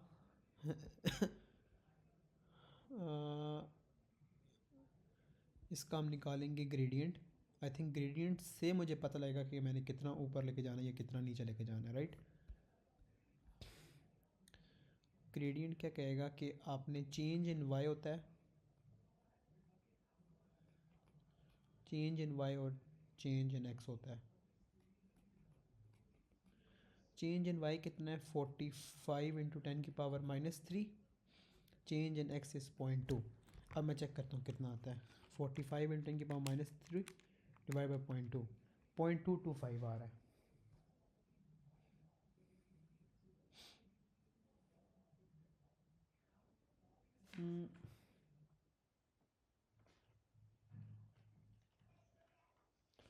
ओह I get it, I get it. ऐसा भी नहीं करना, 0.225 तो ग्राफ पे है ही नहीं हमारे, तो मतलब कि कोई तो रीजनिंग रही होगी। हाँ अच्छा, यहाँ पे आपने ये करना है कि टोटल एरिया कैलकुलेट करना है इसका, ठीक है। इसका एरिया बेसिकली ना, मैं बताता हूँ कि क्या चक्कर है। ये बनता है आपका NBA upon T is equals to E, right. अब अगर आपने B को सब्जेक्ट बनाते हैं, B अपॉन T को सब्जेक्ट बनाना है, बल्कि B अपॉन T को सब्जेक्ट बनाएंगे तो क्या आएगा आपके पास, आएगा E अपॉन NA आएगा, ठीक है। और हाँ, अगर तो हम इसका एरिया निकालने में कामयाब हो जाते हैं, उसके बाद एक सेकेंड, पॉइंट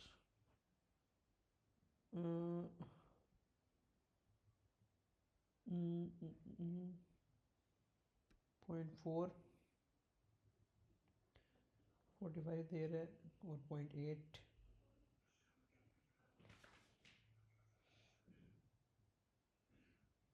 ये मैं चेक करता हूँ। मैं फिर बता, एक सेकेंड थोड़ा सा और दिमाग लगा लेता हूँ, मैं चेक करता हूँ। 0 से 0.8 उसने कहा है। इतना तो पता कि 0.2 से 0.4 जो होगा ना, यहाँ से एक सेकेंड भाई,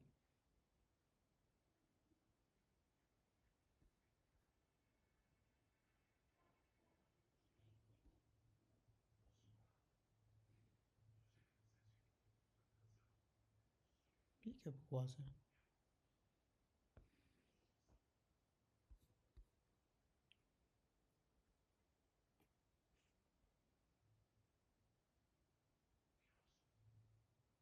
ठीक है,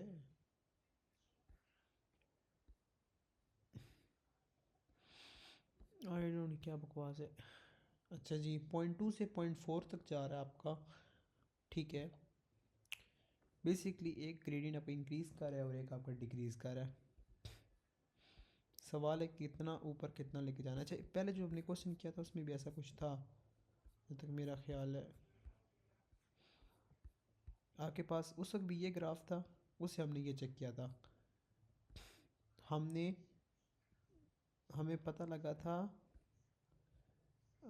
3.6 मिली वोल्ट था, उसके ऊपर हमारे पास 3.6 मिली वोल्ट, ये हमने एन से कैलकुलेट किया था। फिर उसको हमने यूज़ करके, इसी तरह हेल्प होती है क्वेश्चंस में। लेट मी थिंक आराम से, उससे हमने ये बनाना है। और उसके लिए हमने क्या किया था, उस पार्ट की एरियाज निकाला। आई गेट इट। अच्छा जी, मैं समझ गया अब ये कैसे करना था। हमने क्या करना है कि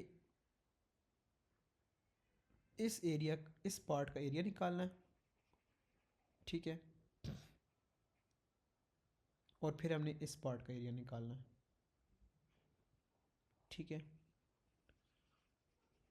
और फिर चेक करते हैं कि क्या होगा, क्या आंसर आ रहा है। अच्छा जी, हाफ 0.2 45 इंटू 10⁻³ अब चेक करते हैं क्या आ रहा है।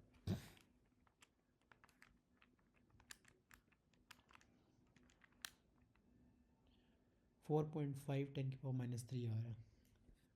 नहीं,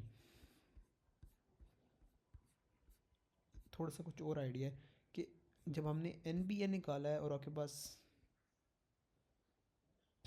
से आपके पास 0.080 आया है, हिंट क्यों नहीं मिल रहा मुझे।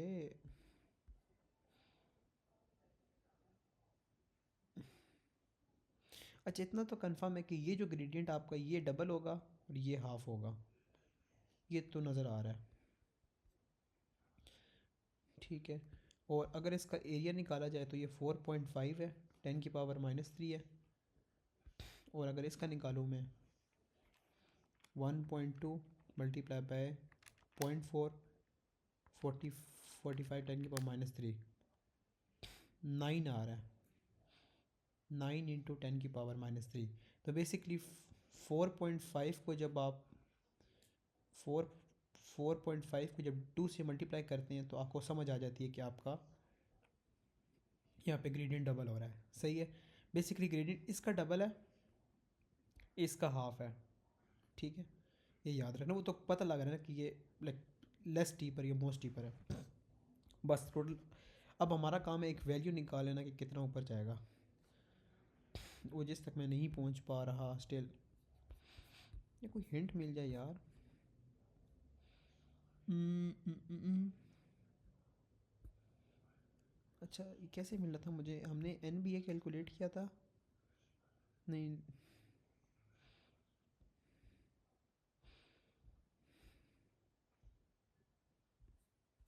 एक सेकेंड,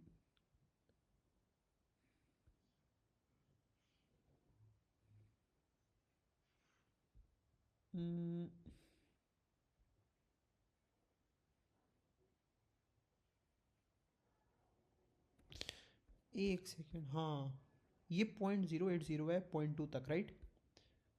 तो 0.080, राइट? अगर हम इसको कन्वर्ट करें उस दूसरी फॉर्म के अंदर, नहीं नहीं नहीं, 0.080 कहाँ पे आता है, एक मिनट,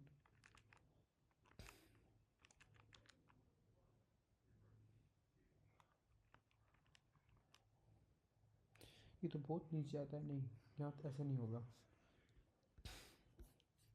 अलग अलग यूज़ करनी पड़ेगी, डायरेक्ट आंसर चेक करते हैं। ये है स्ट्रेट हॉरिजॉन्टल लाइन,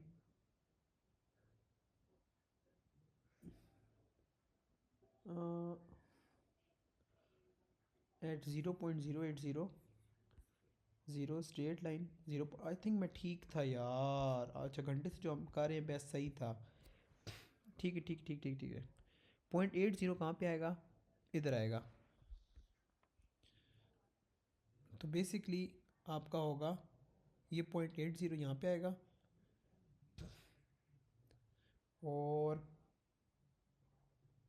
ये यूँ होगा, ये यूँ होगा, ठीक है। और अब क्योंकि ये स्टीपर था तो इसका हाफ हो जाएगा, ये हो जाएगा, कहाँ से कहाँ तक हाफ होगा, 0.4 से 0.8 तक, सही है। ये हो जाएगा 1 2 3 4, यार एक सेकेंड, एक सेकेंड, 1 2 3 4, यप,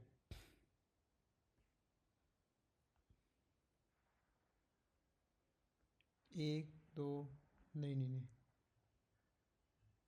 यप, और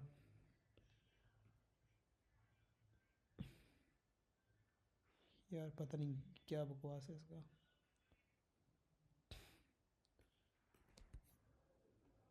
ये यूँ हो जाएगा, ये यूँ हो जाएगा, ठीक है, यूँ हमने प्रूफ करना है, सही है। ये यूँ यूँ यूँ यूँ यूँ, हमें शेप तो पता थी, मिस्टेक कर रहा था मैं, अच्छा मैंने, मुझे समझ आ गई थी ये यूँ यूज़ करना है, लेकिन जो मैंने अपने पास ड्रॉ की हुई थी वो मैंने गलत ड्रॉ की हुई थी, तभी मैं कहूँ यार गड़बड़ क्या है। ठीक है, अब आइंदा मिस्टेक नहीं होगी, सॉरी सॉरी सॉरी, ठीक है। ये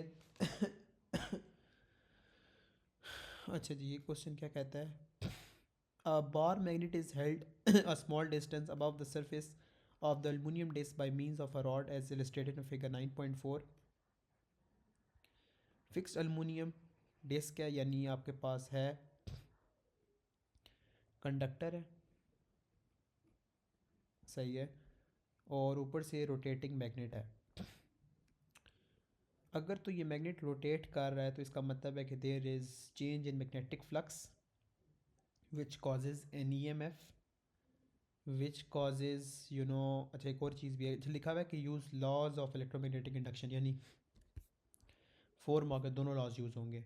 अच्छा अगर ये यहाँ पे है ना कि देर is a change in magnetic flux, उसके बाद हम लिखेंगे, अच्छा जी और क्या लिख सकता हूँ, हाँ, due to the change in magnetic flux E M F is induced और which causes an opposing in motion, ठीक है। और फिर आप बताएंगे कि उसकी वजह से, अच्छा आगे पढ़ लेते हैं पूरा। The aluminium disc is supported and held stationary. The magnet is rotated about a vertical axis. The magnet is rotated about a vertical axis at constant speed. The magnet is rotated about vertical axis at constant speed. Use laws of electromagnetic induction to explain why there is a torque acting on the aluminum disc. Marking scheme क्या कहती है, there is a changing flux in the disc, हमें पता है, EMF is induced in the coil. Okay, EMF causes eddies current in the disc. ठीक है, current in the disc causes force on disc. एक second, I am still question number 16 के लिए मैं check करूँगा उसने आखिरी पॉइंट्स क्या लिखवाए हैं. लिखा हुआ है कि ठीक है, by EMF is induced in the coil, EMF causes current in the disc, current in the magnetic field causes force on the disc. ठीक है, उसने नहीं पूछा कि अभी ये जंप मारेगा नहीं मारेगा, हमने जंप लगवा दिया उसका. एक सेकेंड, ये ख़त्म हो गया ना. हाँ सही है. अच्छा, टेक्निकली हमने यहाँ पे बताना नहीं था वो वाला, खाली इलेक्ट्रोमैग्नेटिक इंडक्शन का बताना था, राइट. इसके अंदर हम वही बताएंगे कि एल्युमिनियम इज़, एक second, is a conductor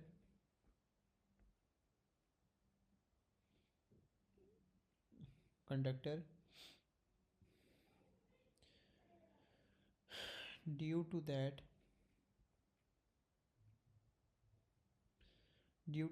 when magnet is rotated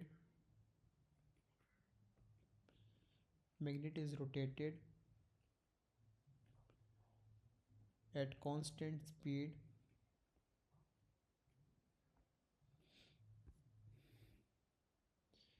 EMF, there is change in magnetic flux.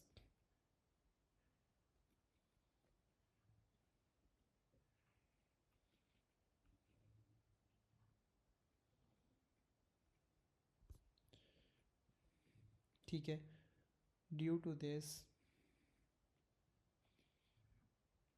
EMF is induced,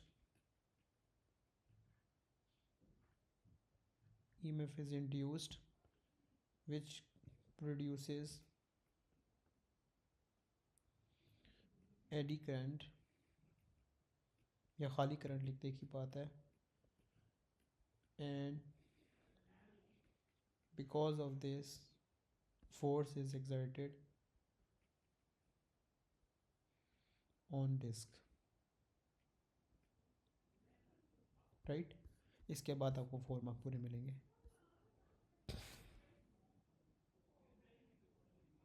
ठीक है, अब आपका क्वेश्चन नंबर 18 है. Question number 18, Faraday's law of electromagnetic induction, magnitude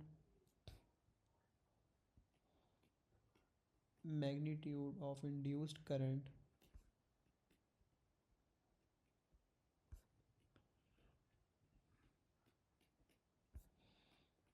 rate of change of magnetic flux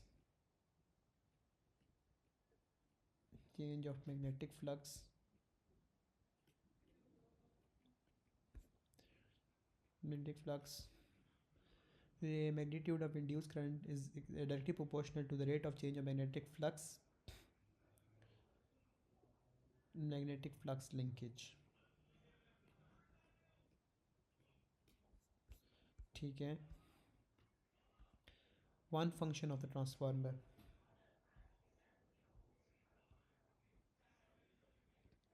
So नहीं, इसलिए बस मैं still marking से कॉपी करूँगा. To change magnitude of potential difference, to change magnitude of potential difference, a sinusoidal alternating ACE in the primary coil give rise to the varying magnetic flux linking the secondary coil. Use Faraday's law to explain why the output of the transformer is an electromotive force that is alternating. Nice. ठीक है, curious case के बारे में question 18 के बारे में ये क्या कहता है. ठीक है, क्या है कि मैग्नीट्यूड ऑफ, किधर गया, हाँ, magnitude of EMF varies as the rate of change of magnetic flux changes. तो हमेशा यही आता है. Direction of EMF changes when direction of change of flux reverses or when flux changes from increasing to decreasing. flux is continuously increasing and decreasing, so polarity of EMF is continuously switching. ठीक है, क्या लिखना है?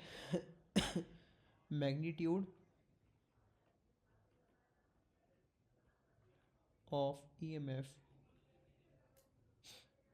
changes as magnitude of EMF changes as rate of change of flux changes.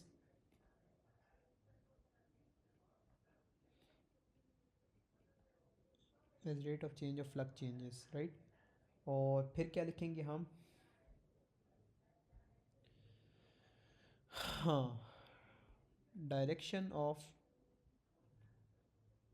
EMF, direction of EMF changes when direction of flux changes.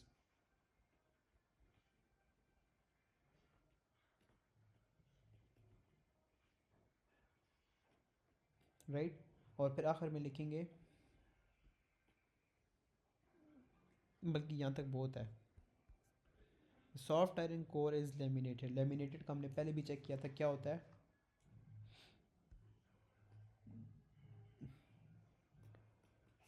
To reduce eddy current, so it didn't get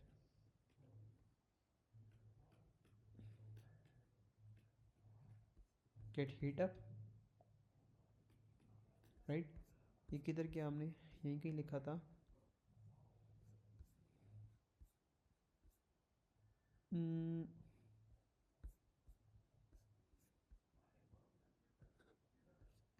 यहाँ पे लिखा था.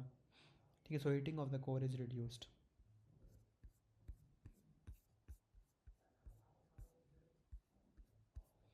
ठीक है, okay. Question number 20. अच्छा, question number 20,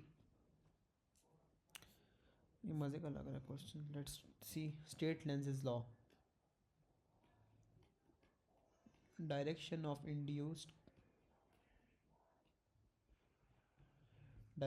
induced current is such that it always opposes the change that produced it, right? अच्छा जी, आराम से पढ़ते हैं. क्या है? The metal ring is suspended from a fixed point P by means of a thread as shown in figure 10.1.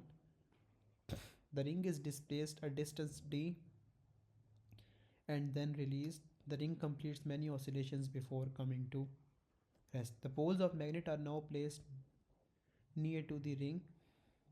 अच्छा, ये वाला कर रहा है. The poles of magnet are now placed near the ring, so the ring hangs midway between the poles of the magnet as shown in figure 10.2. The ring is again displaced a distance d and then released. Explain why the ring completes fewer oscillations before coming to rest. ठीक है.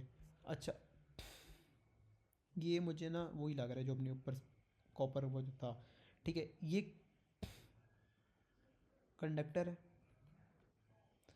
तो क्या होगा कि जब इसको move कराया जाएगा ना, there will be the change in magnetic flux. उसकी वजह से आपका EMF प्रोड्यूस होगा, उसकी वजह से करंट प्रोड्यूस होगा, और जो आपके पास field lines of the current होंगी वो अपोज करेंगी द मोशन ऑफ रिंग. ठीक है, ये सारी कहानी को अगर आप मार्टिन स्कीम की पढ़ें तो लिखा हुआ है ring cuts the magnetic flux and causes induced EMF in the ring. ठीक है, हमने भी यही बात की है कि induced EMF causes eddies current in the ring. हमने भी यही बात की है current in ring causes magnetic field around the ring. हमने भी यही बात की है to field opposes to cause resistive force. हमने भी यही बात की है current in ring dissipate thermal energy and energy comes from oscillation. ठीक है, एक्चुअली जो हमने बात की है टू द पॉइंट, और हमने सही लॉजिकल बात की है, क्योंकि अब मार्किंग स्कीम अब सेकंड टाइम ऐसा हो रहा है कि इसने सेम पॉइंट रिपीट किया, तो हम भी बेटर है कि आखिरी एक लाइन में ये लिख देंगे, उससे याद भी कर लेंगे. क्या है? Two field opposes to cause resistive force. Current in ring dissipate thermal energy and energy comes from oscillation. ठीक है. अच्छा जी, सबसे पहले ना हमने 4 मार्क को मद्देनज़र रखना है. हम लिखेंगे metal ring is a conductor.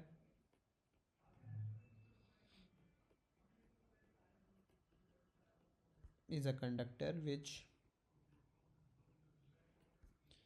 and when it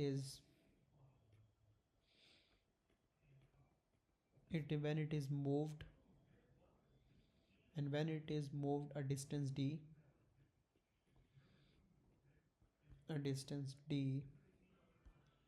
there is cutting of magnetic field lines,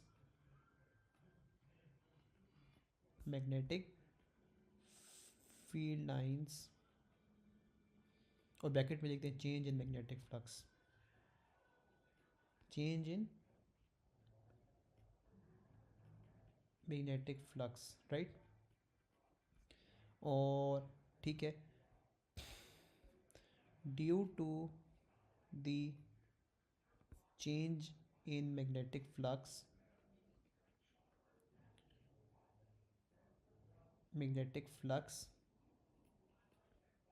EMF is induced, which produces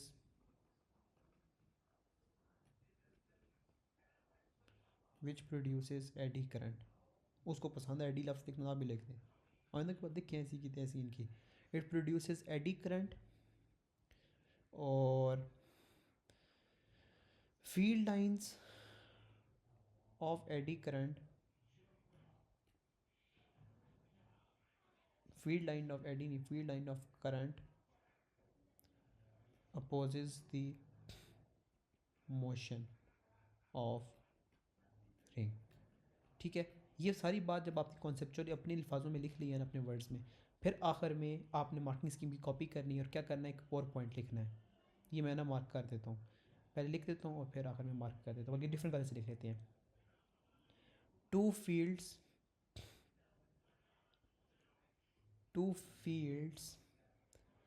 opposes to cause resistive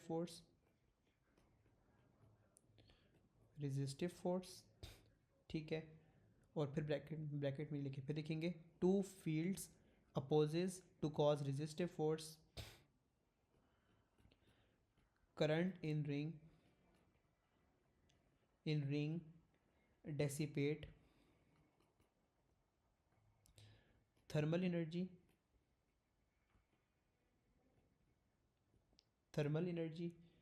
and energy comes from oscillation. ठीक है. ये अब ना बिल्कुल हमेशा कॉपी पेस्ट करके आना है, ये फिक्स कर लें आंसर. ठीक है. ये बड़ा शदीद इम्पॉर्टेंट पार्ट है. इसको तो मार्किंग स्कीम में ना हर सूरत लिखा हुआ होता है इन्होंने. कई बार ना चीज़ें कॉन्सेप्चुअल ठीक होती हैं, लेकिन रट्टा मार के ना उसको सिक्योर करना भी चाहिए. या कोई ऐसे टी का क्वेश्चन तो है नहीं. ठीक है.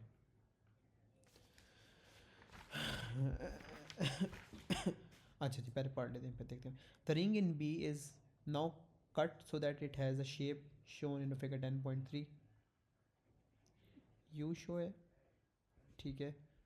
Explain why when procedure in B is repeated, the cut ring completes more oscillations than the complete ring when oscillating between poles of the magnet.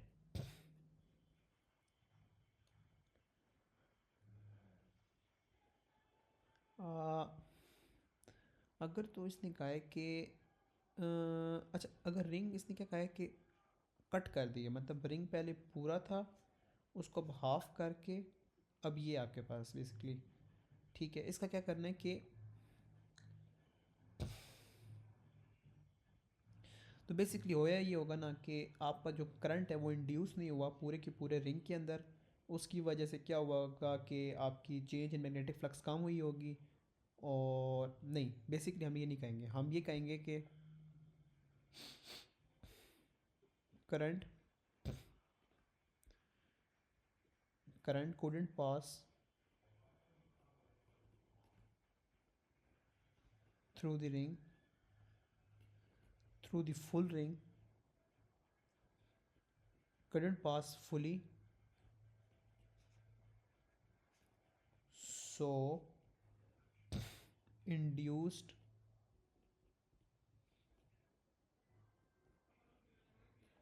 current will be smaller। और एक minute, सबसे पहले तो हमें बताना है कि जो करंट है वो फुली पास नहीं हुआ होगा, उसकी वजह से इंड्यूस करंट भी कम पास हुआ होगा, इसकी वजह से हीटिंग इफेक्ट भी कम आया होगा, विल बी लेस। और उसने तेज़ी से मूव किया होगा। बेसिकली एक और बात भी आप लोग मेंशन कर सकते हैं कि क्या हुआ होगा कि आपके पास ना जो मैग्नेटिक फ्लक्स लिंकेज है ना, या मैग्नेटिक फ्लक्स है, वो ज़्यादा तेज़ी से चेंज नहीं हुई, उसकी वजह से ज़्यादा ईएमएफ नहीं प्रोड्यूस हुआ। ईएमएफ ज़्यादा प्रोड्यूस नहीं हुआ, ज़्यादा करंट प्रोड्यूस नहीं हुआ, ज़्यादा करंट नहीं प्रोड्यूस हुआ, जो आपकी फील्ड ऑफ इलेक्ट्रिक करंट है वो ज़्यादा से ज़्यादा अपोज नहीं हुई। आप ये भी लिख सकते हैं जो मैंने पहले लिखवाया था, ठीक है। ये मार्किंग स्कीम थोड़ा करती है, तभी अपना भी लिखते साथ ये वाला भी लिख दें, कोई मसले की बात नहीं है। उनको ये हीटिंग इफेक्ट पता नहीं बहुत पसंद है, और एडी करंट पता नहीं कहाँ से एडजस्ट करते हैं, सिलेबस में ऐसा मेंशन भी नहीं किया हुआ, लेकिन हर मार्किंग स्कीम की हर आंसर में एडी करंट मौजूद है हमारा, ठीक है।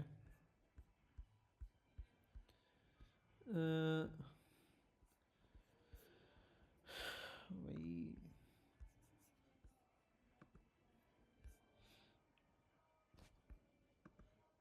ओके।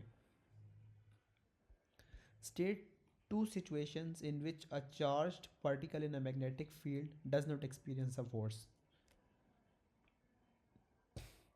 कौन सी ऐसी सिचुएशन है जिसमें charged particle magnetic field produce नहीं करेगा? एक तो जब करंट आपका परपेंडिकुलर नहीं होगा फील्ड के, और दूसरा जब उसके अंदर करंट ही नहीं होगा। ये हमने पता नहीं याद किया था, लेट मी चेक कि सही भी है कि नहीं भी है। अच्छा, यहाँ पे लिखा हुआ है कि particle is moving parallel to magnetic field, वही जो मैंने कहा परपेंडिकुलर नहीं होगा, पार्टिकल इज स्टेशनरी। एक तो ये लिखा हुआ है कि पार्टिकल स्टेशनरी होगा।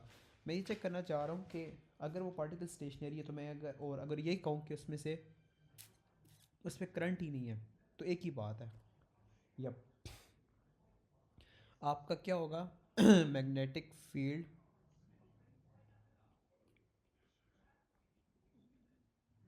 इज परपेंडिकुलर टू करंट और नो करंट, ठीक है, और स्टेशनरी, जो लिखना चाहें एक ही बात है, राइट। या फिर आप लिखते magnetic field is parallel to current. अच्छा अच्छा ठीक है, मैं एक बात समझ गया हूँ, एक सेकेंड।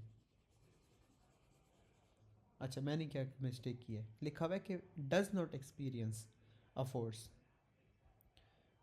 आपका field lines are not perpendicular to current, ठीक है, नो करंट फ्लोज और स्टेशनरी। अब सही होगा, अब आपको मार्क मिलेंगे। मैंने जो नॉट पढ़ा ही नहीं था, लगे बोल्ड भी था। हाँ, पहले करते हैं फिर पढ़ते हैं। अच्छा जी, अ loosely coiled metal spring is suspended from a fixed point in figure 9.1। Small mass flexible lead spring, fixed point, electrical connections are made to the end of springs by means of a flexible lead। The length of the spring is measured before the switch is closed, and then again after the switch is closed।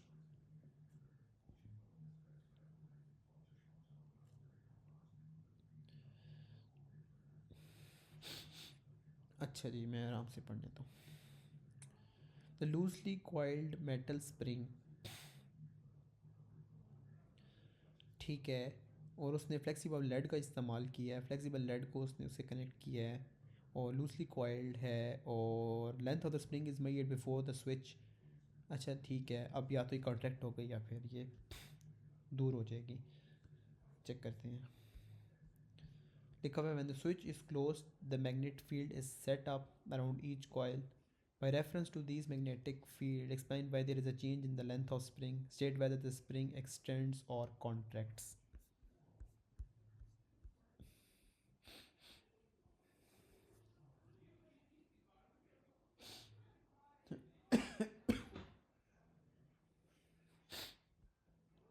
अच्छा जी, हम्म, आपके पास current के लिए ये direction है, इधर से जाएगा current, इधर जाएगा, इधर जाएगा, इधर जाएगा, इधर जाएगा, इधर जाएगा। राइट हैंड ग्रिप रूल लगाएं।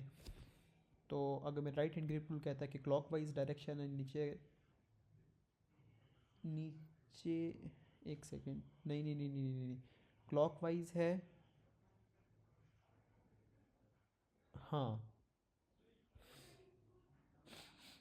क्लॉकवाइज है, एंटी क्लॉकवाइज, एक सेकेंड, एक सेकेंड। अगर आपका है ये, एक चीज़ कंफ्यूज करिए, क्लॉकवाइज या एंटी क्लॉकवाइज, एक सेकेंड ओके।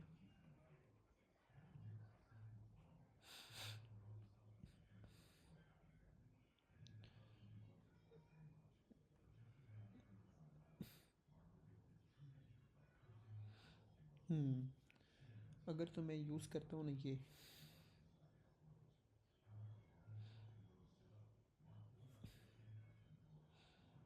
हम्म, ये क्लॉकवाइज है, अगर तो ये आपके पास करंट क्लॉकवाइज है तो आपके पास फोर्स अपवर्ड्स लग रही है, ठीक है, ये फोर्स की डायरेक्शन है, और राइट हैंड ग्रिप रूल लगाया है, ठीक है। अच्छा जी, आंसर क्या देना है, क्वेश्चन ये है मेरा। ठीक है, magnetic field around each coil is circular, ठीक है। Current in coil interacts with field to exert a force. Force is normal to both coil and magnetic field. Forces are attractive and causes contraction. ठीक, आपके पास यहाँ पे क्या लिखेंगे हम, यहाँ पे हम लिखेंगे मैग्नेटिक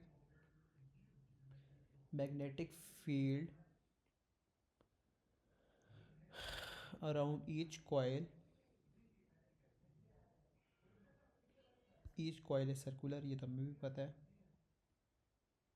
ठीक है। और क्या लिखना है, current in coil interacts with field to exert a force, ठीक है। और फिर लिखना है कि आपका जो फोर्स होती है इज परपेंडिकुलर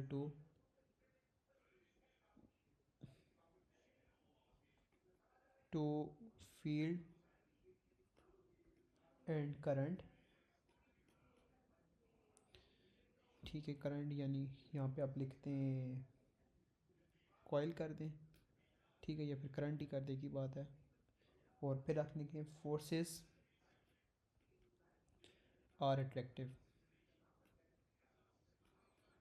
ठीक है। बेसिकली हमने ये बताया कि आपके पास मैग्नेटिक फील्ड है, सर्कुलर है, उसकी वजह से आपके पास जो करंट है वो उसको उसके साथ इंटरेक्ट करेगा और एक आपके पास फोर्स प्रोड्यूस होगी, वो फोर्स अपवर्ड्स होगी इसकी वजह से, क्योंकि आपने राइट हैंड ग्रिप रूल से आपने चेक कर लिया होता है फ़ौरन, तब आप थोड़ी सी एक्सप्लेनेशन दे के आप खाली बता सकते हैं कि फोर्सेस अट्रैक्ट होगी ऊपर की तरफ, बस इतनी सी बात है। अच्छा जी, with the switch in B is closed, close हो गया जी. The small mass on the free end of the spring is now made to oscillate vertically. सही है. Use the principles of electromagnetic induction to explain why small fluctuations in the current in spring are found to occur.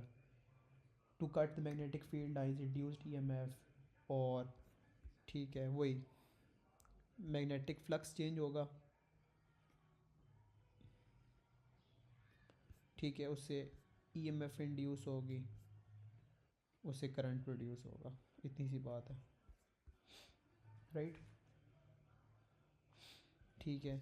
और एक और चीज़ भी, ये सारा कुछ देखते चेंजिंग के साथ मेंशन कर देना, क्योंकि बार बार फ्लक्चुएट कर रही हैं, ऊपर से नीचे, नीचे से ऊपर जा रही है, मतलब नीचे फिर ऊपर, फिर नीचे, फिर ऊपर, इस तरह पोलैरिटी चेंज कर रही है. ठीक है.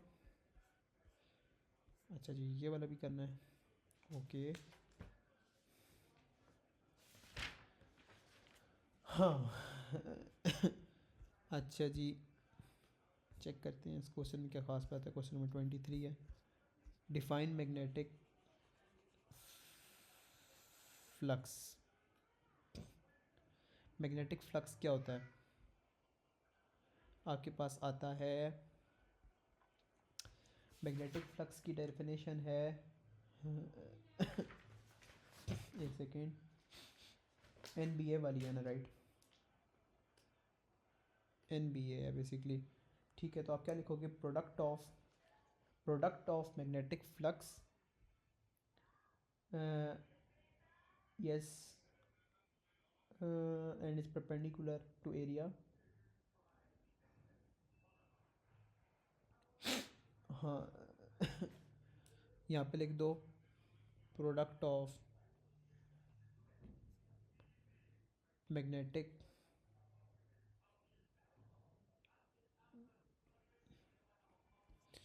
एक सेकेंड मैंने फ्लक्स डेंसिटी एरिया परपेंडिकुलर होता है, राइट? एक सेकेंड. 23.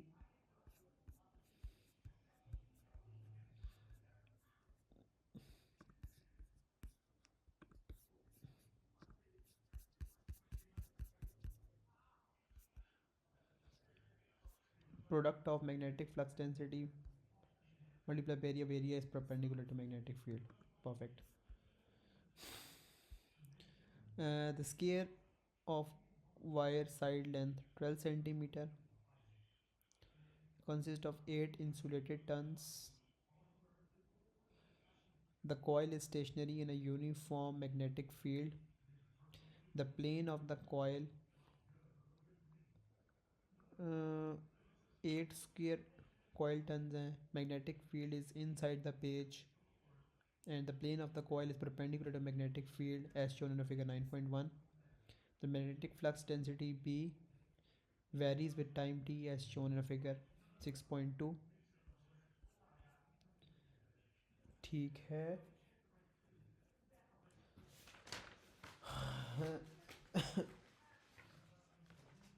अच्छा जी.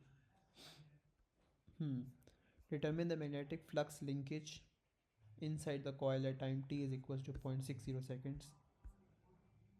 0.60 पे कौन सी आ रही है आपके पास?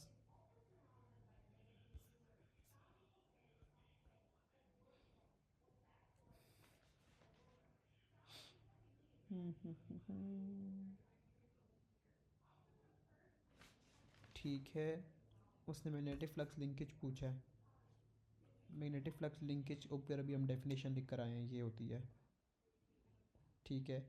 नंबर ऑफ टर्न्स कितने हैं आपके? नंबर ऑफ टर्न्स हैं 8 इंसुलेटेड टर्न्स मल्टीप्लाई बाय 8. नहीं नहीं नहीं नहीं, 8 स्क्वायर कॉयल, 8 टर्न्स, 8 इंस्टेड 8 ही हैं, सॉरी. ये कितना है? ये है आपका 400 मिली सेकेंड.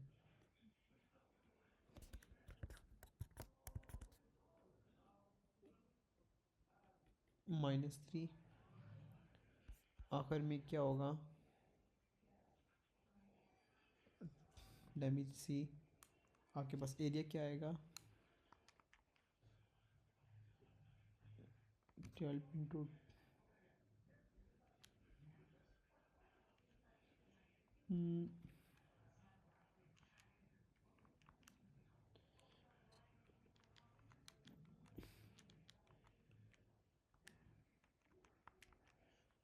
एक से मल्टीप्लाई बाई 10 की पावर -2।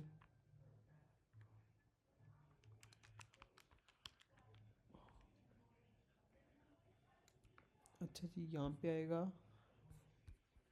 हाँ यहाँ पे है ना आपके पास 12 सेंटीमीटर है।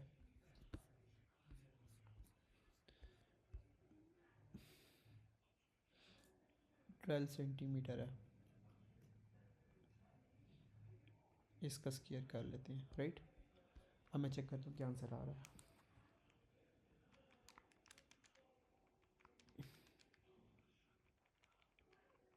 12 की 10 की पावर -2 का स्क्वायर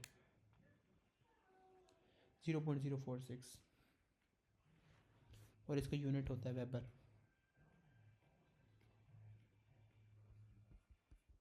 ठीक है, एक और भी होता है, लेट मी सी कि अगर यहाँ पे गिवन हो, कौन सा क्वेश्चन है, 24 है, नहीं नहीं 24 नहीं है, 23 है बल्कि, एक सेकंड चेक करते थे, चलो बाद में देखते हैं। Show that EMF, a state Hall figure to show that the EMF induced across the terminals is constant. Straight line show कर रहा है, स्ट्रेट लाइन है जो शो कर रहा है कि आपका जो है ना इंड्यूस्ड EMF वो कांस्टेंट रहेगा। बेसिकली आई थिंक ये आसान होना चाहिए, 0.046, टाइम कितना था 0.60, इसको हमने डिवाइड किया तो आंसर आना चाहिए आपका डिवाइडेड बाय 0.60, 0.0768, राइट। आखिरी, the procedure in B is repeated, but this time the terminals of the coils are connected together. State and explain the effect on the coil of connecting the terminals together during the change of magnetic flux density in figure 6.2.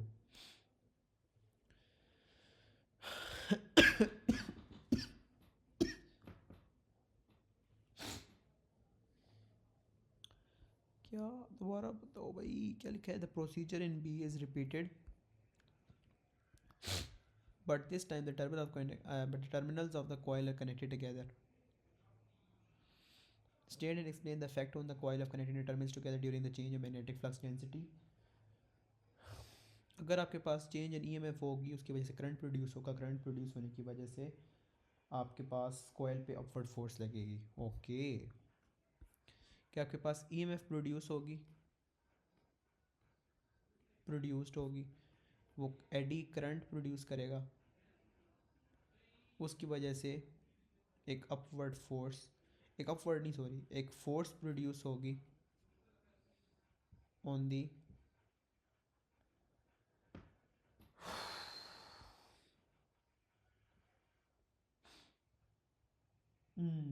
ठीक है, on the coil. Let me सी कि marking scheme क्या कहती है इसके बारे में। आपके पास आती है मार्किंग स्कीम, कहती है कि करंट फ्लो करेगी, फोर्स टेक टू न कॉयल, और opposite side of the coil forced inwards, और current causes dissipation of energy in the resistance of coil, temperature of the coil rises. The current causes dissipation of energy in the resistance of the coil or temperature of the coil rises. अच्छा, ये पूरा अलग point बन जाता है। Current causes force effect on the coil, coil forced inwards, ठीक है। अच्छा वो चेक करता हूँ मैं, आपके पास अभी मैग्नेटिक फील्ड लाइंस आपकी हैं इनटू द पेज हैं। करंट अगर आपका राइट साइड पे जा रहा हो तो आपके पास फोर्स अपवर्ड्स आएगी, राइट। और ये क्या कह रहा है, फोर्स एक्ट्स इनवर्ड्स, राइट। क्या कह रहा है, एक मिनट, क्या कहता है कि opposite sides of the coil forced inwards. इससे आसान आंसर तो ये है कि current cause dissipation of energy in the resistance of the coil, temperature of the coil rises.